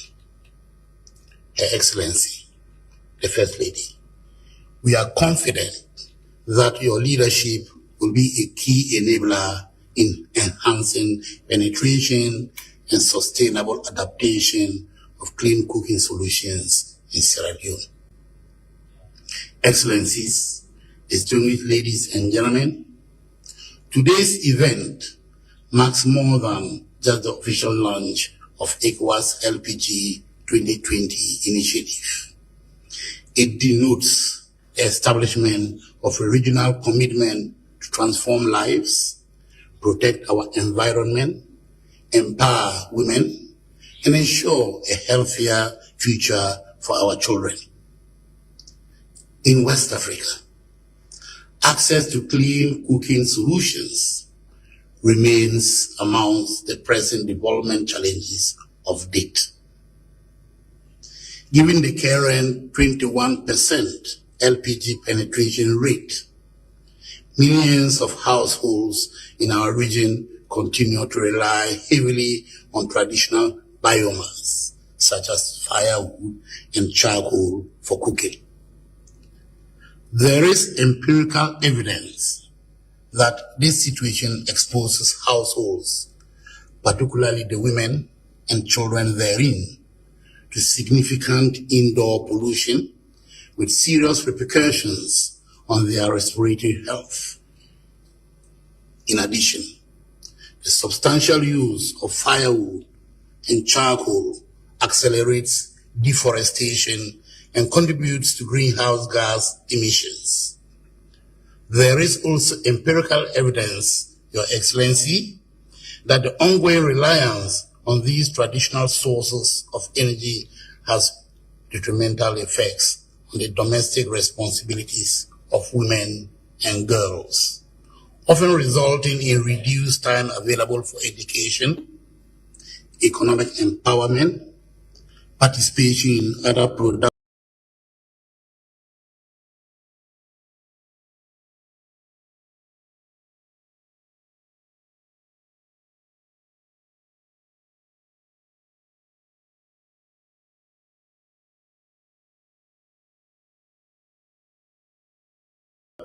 achieving Sustainable Development Goals, SDG 7.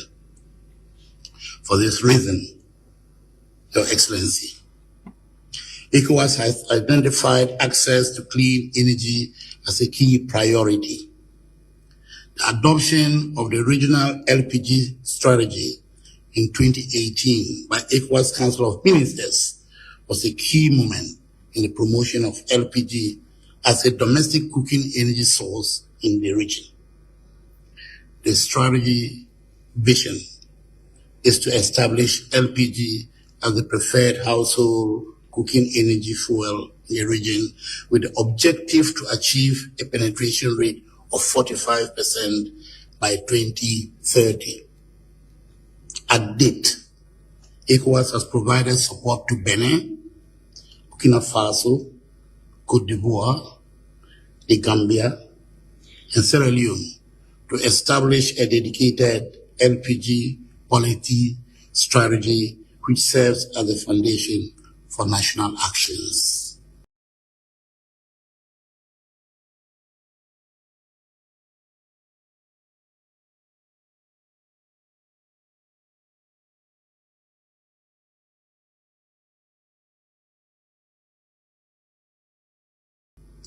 In line with the ECOWAS LPG strategy, the LPG 2020 initiative was adopted to provide 20 million LPG cylinders to 20 million households in the region. We are delighted to announce the commencement of the pilot phase of the strategy, which we are undertaking in collaboration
ECOWAS warmly welcomes Sierra Leone's position, reflects that indeed no one must be left behind in the clean energy transition.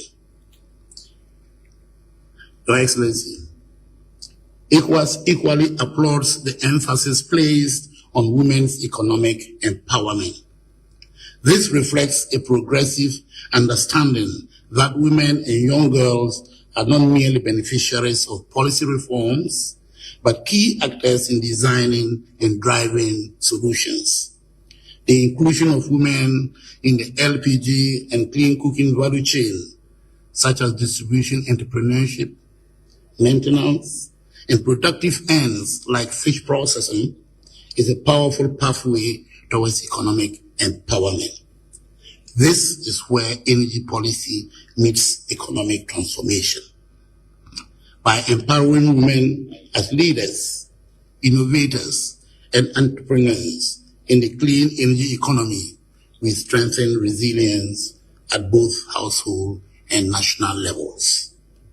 Excellencies, distinguished ladies and gentlemen, ECOWAS Commission reaffirms its full commitment to continue working closely with Sierra Leone and all member states to ensure the successful rollout and sustainability of the LPG 2020 initiative. Together, we must continue to translate policy commitments into measurable outcomes and tangible impacts for our populace. On this note, Your Excellency, I have the singular honor to declare Sierra Leone's ECOWAS LPG 2020 initiative duly launched. Merci beaucoup. Muito obrigado. I thank you for your kind attention.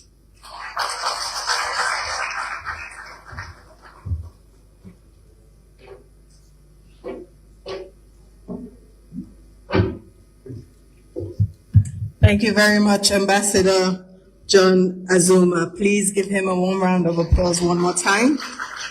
That's the launch of the ECOWAS LPG program. Now, this is not just a launch. It's the beginning of coordinated regional shift, and Sierra Leone is leading the transition. This is why we have the highest offices represented here today. We have the President, the First Lady, we have the Chief Justice, we have ministers, Minister of Energy, Minister of Environment. I also recognize the Minister of Basic Education because this affects children. We also have the Deputy Speaker of Parliament. We have members of Parliament also present. This shows that this is important to us and this is a top priority.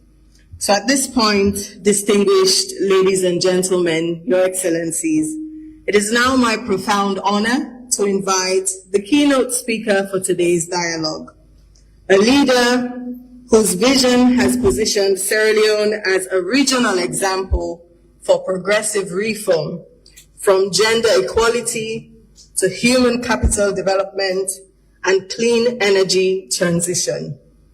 Please rise as I invite His Excellency, the President of the Republic of Sierra Leone, Dr. Julius Maada Bio.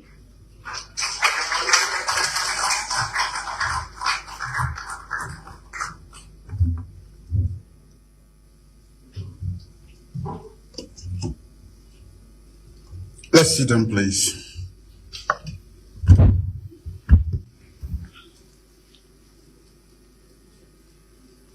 Madam First Lady, the Honorable Chief Justice, Her Excellency Rachel Ruto, please convey my fraternal greetings to your dear husband when you return. I was thinking of keeping you here until he honors his invitation. But to avoid any diplomatic, I will let you go this time. Madam Samira Bamia, former Second Lady of Ghana and the Global Ambassador of Clean Cooking Alliance. ministers of government, representatives of ECOWAS Commission, distinguished special guests that are here today, honorable members of parliament, development partners and international institutions, members of the diplomatic and consular corps, representatives of the private sector and the energy industry, civil society,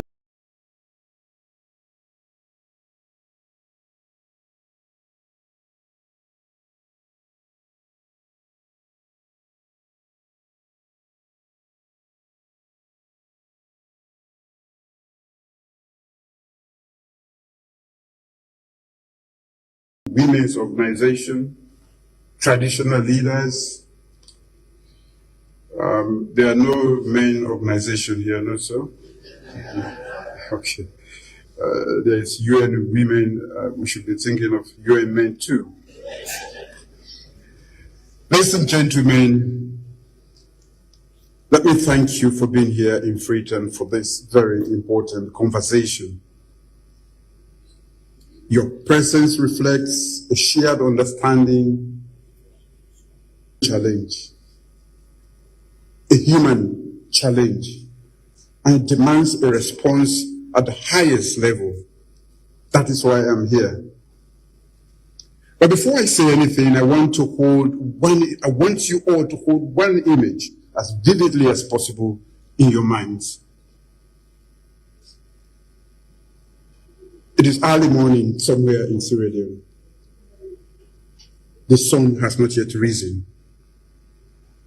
A woman, and for the sake of Sierra Leone, I will call her Aissata, because that's the name that is present in thousands of our households in Sierra Leone.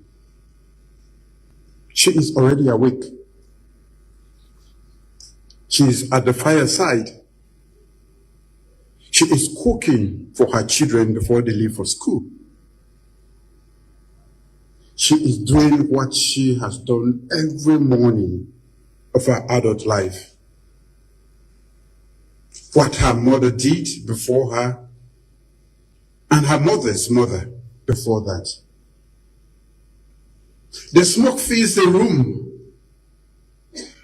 Her children are still sleeping nearby. They are breathing in every part of that smoke. And let me say this, Aissata, we spend nearly 5 hours today in proximity to that fire. She will do it tomorrow again, and even the day after. Year after year, in a room without ventilation, breathing air that is slowly, quietly taking years from her own life. She does not think of this as a crisis. She thinks of it as breakfast for the family. That is why we are here to change. So, distinguished ladies and gentlemen, there are issues that define the daily reality of our people more than any policy document. Clean cooking is one of them. It's not simply about energy, as it has been said severally here today. It is about how families live.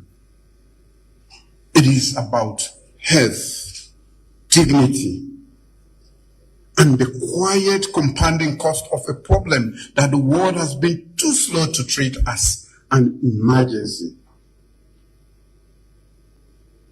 And I want to say this, that this is what frames what we are here for today. We are asking the women of Africa to build a future of this continent over fires that slowly killed them. That is the contradiction we have tolerated for far too long. This is the contradiction this dialogue exists to resolve. And resolve we must. In Sierra Leone, most households still cook with firewood and charcoal, particularly in our rural communities. In 2021 alone, nearly 10,000 Sierra Leoneans lost their lives to air pollution. Most of that pollution does not come from factories or the roads. It comes from cooking fires, from the inside the home, which is supposed to be our sanctuary, from the room where a family gathers every morning. Across West Africa, the toll is hundreds of thousands every year.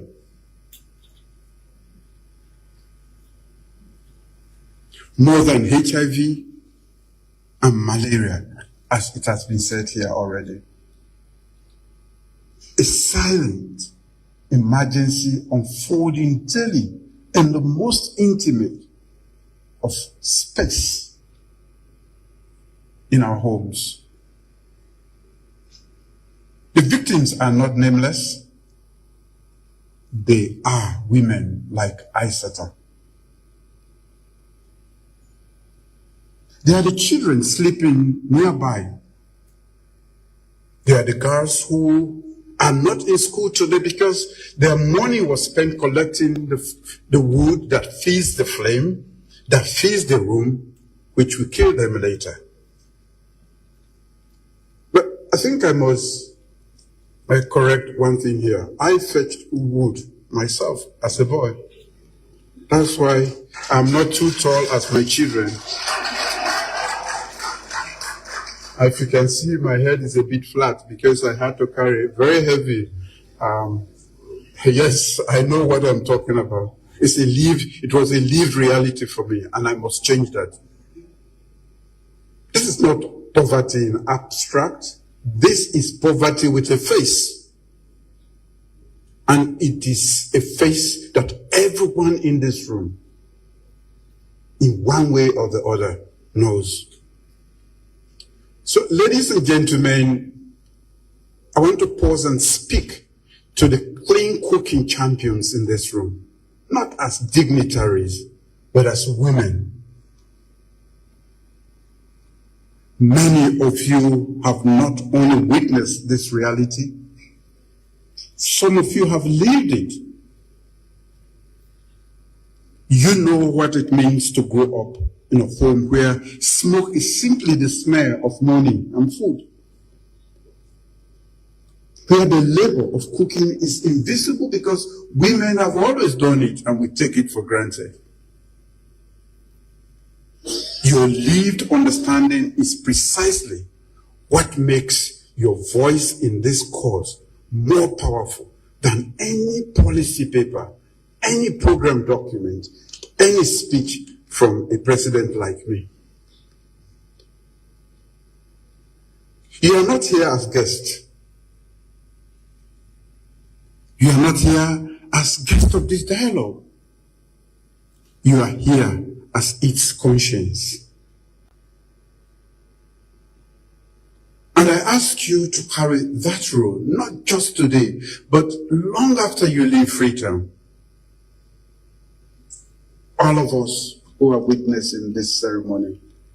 Ladies and gentlemen, I have walked into homes in this country, in Bonth, in Kabbalah, in Falaba, in Tonkolili, and everywhere. And I see what cooking smoke does to a family. I've spoken with women who have never once considered that the ear in the kitchen could be the thing that will kill them eventually. I've sat with community workers who treat the respiratory infections of children and know without any doubt what is causing them. This is not acceptable to me, not as president, not as a Sierra Leonean, not as a father, and not as a husband. When we came into office, this problem was acknowledged everywhere and addressed nowhere. There was no system, no coordination, no clear accountability mechanism. We changed that. Sierra Leone now has a national clean cooking strategy with clear targets, defined responsibilities, and a dedicated delivery mechanism that has been referred to here.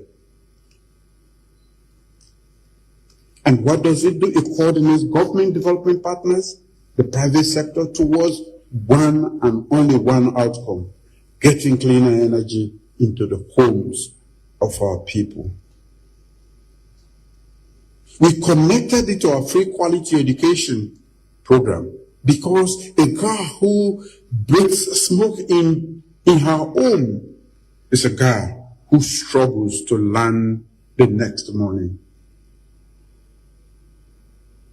We connected it to our gender equality and women's empowerment agenda, because you cannot speak of women's equality while leaving women to bear the burden alone. We connected it to our national energy revolution, because household energy and grid energy are not separate problems. They are the same problem. We are in different phases. These commitments are not parallel. They are inseparable. And we are determined to deliver on every one of them. Ladies and gentlemen, today Sierra Leone is proud to serve as the pilot country for the official launch of the ECOWAS LPG program that has been launched by the ECOWAS ambassador. We will begin with 10,000 gas canisters distributed through a structured public-private delivery model designed from the outset to scale. 10,000 canisters are just a beginning, and only a beginning.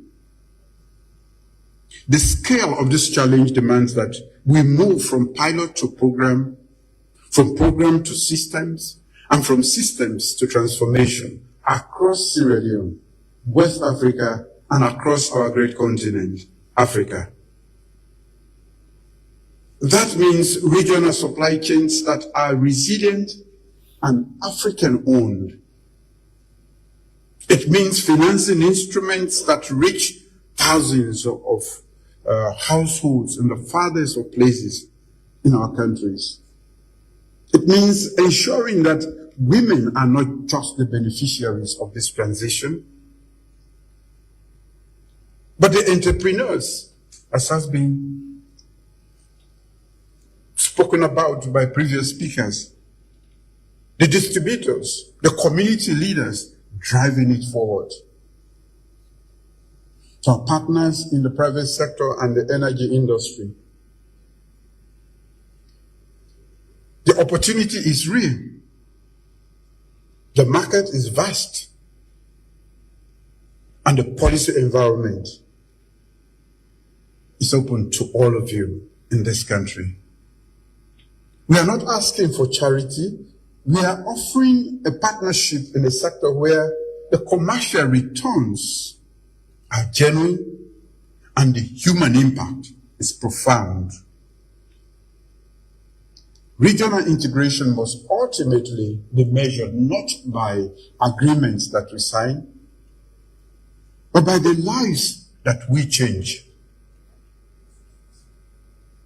Distinguished ladies and gentlemen, I want to close with something specific. Not a general call to advocacy, but a concrete ask. In the next 100 days, I'm asking each of you to do one thing in your country. Visit one community that is transitioning to clean cooking. Sit with the women, hear what they tell you. And then tell that story publicly, loudly, and repeatedly until it can no longer be ignored. Basically, sound like a broken record. Because the women of our region do not lack solutions. They lack champions with a platform to demand that those solutions be delivered. You have those platforms, Madam First Ladies. Use the platforms that you have. Ladies and gentlemen, I will end where I started, with my dear lady, Aissata. She is at the fire again tomorrow morning, as we all know. She does not know that we met today. She does not know that a program was launched in her name, that first ladies and other dignitaries from around the world gathered in Freetown. That's special in long speeches like the one I'm making were made, and commitments were recorded. She knows the smoke. She knows the weight of the firewood like I do because I carried it before. She knows that her daughter should be in school, but the morning is long and the fear does not collect itself. People and the children immediately have to do that. What Aissata needs is not our sympathy. She needs our resolve, determination, and the willingness to deliver for her. So let me put this question plainly to all of us here today, because history will ask each of us, whether we ask it of ourselves or not. When the women and children of our region need us to act, when the evidence is crystal clear and the solutions are available and the partnerships are within reach, what did we do, all of us? The question does not belong to me, ladies and gentlemen. It belongs to this room, not just the first ladies who are championing. The answer will not be written in minutes of this meeting. It will be written in the air that Aissata and her children will breathe. No woman should die from cooking. Not in Sierra Leone, not in Angola, not in Ghana, not in Kenya, not anywhere in Africa. Our continent deserves better. We have the tools. We have the program. And I pray and hope that we have the will too. If we don't have that will, let's fix it here. Now, we must have the courage to deliver at the speed and scale that the women and children of our region deserve. I don't know for you, but Sierra Leone is ready. ECOWAS is committed. Ladies and gentlemen, the rest is in our hands. Thank you.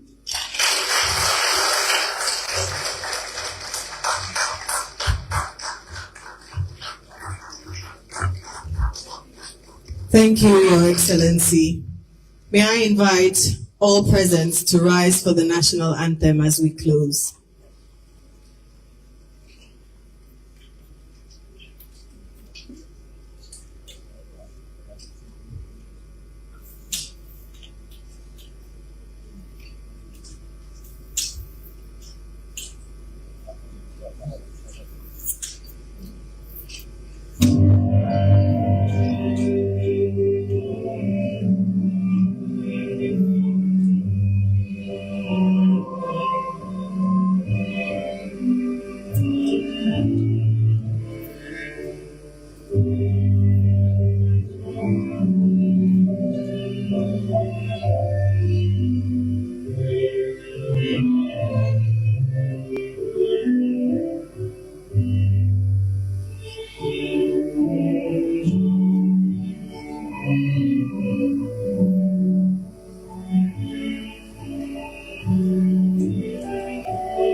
Thank you. Please take your seats.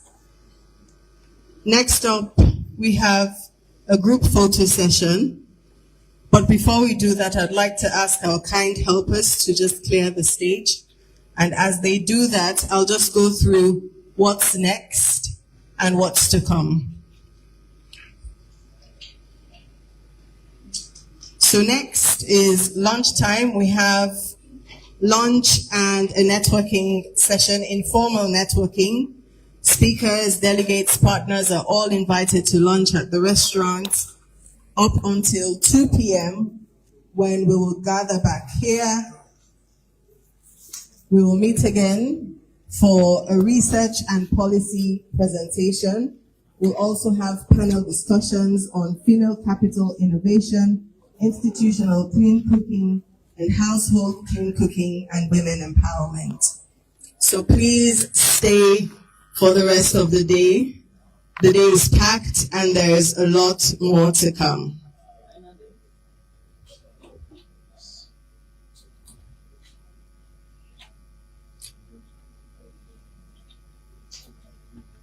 All right. So I'll now invite our distinguished guests for group photos. First, His Excellency, the President of Sierra Leone, accompanied by the First Lady of the Republic of Sierra Leone, the First Lady of the Republic of Kenya, and the former Second Lady of Ghana.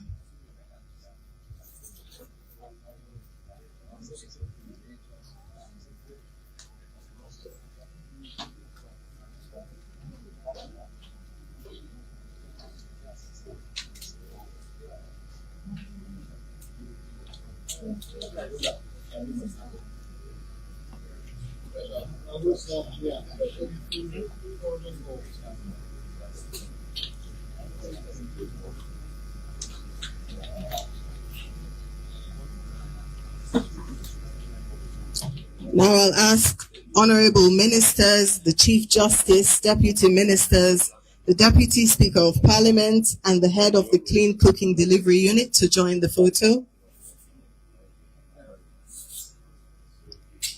Honorable Ministers, Deputy Speaker of Parliament, Head of the Clean Cooking Delivery Unit.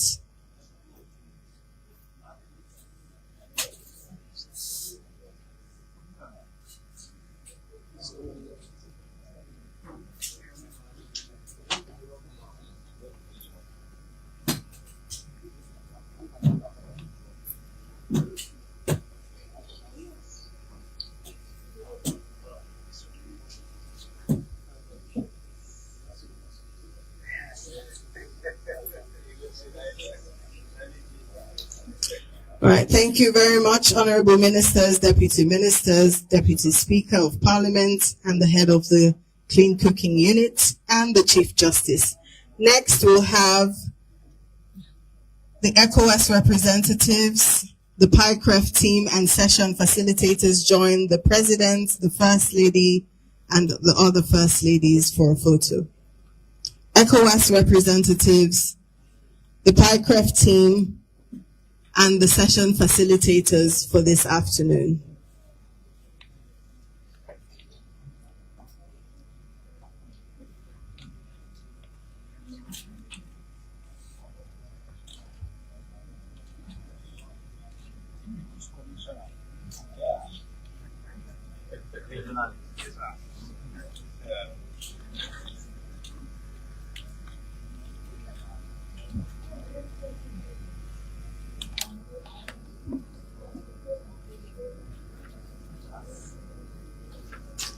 Thank you very much. You may all return to your seats. And that's the end of this first part of our event today. I will advise all invited participants to proceed as directed by the protocol team to allow the President, the First Lady, and our distinguished guests to exit before leaving.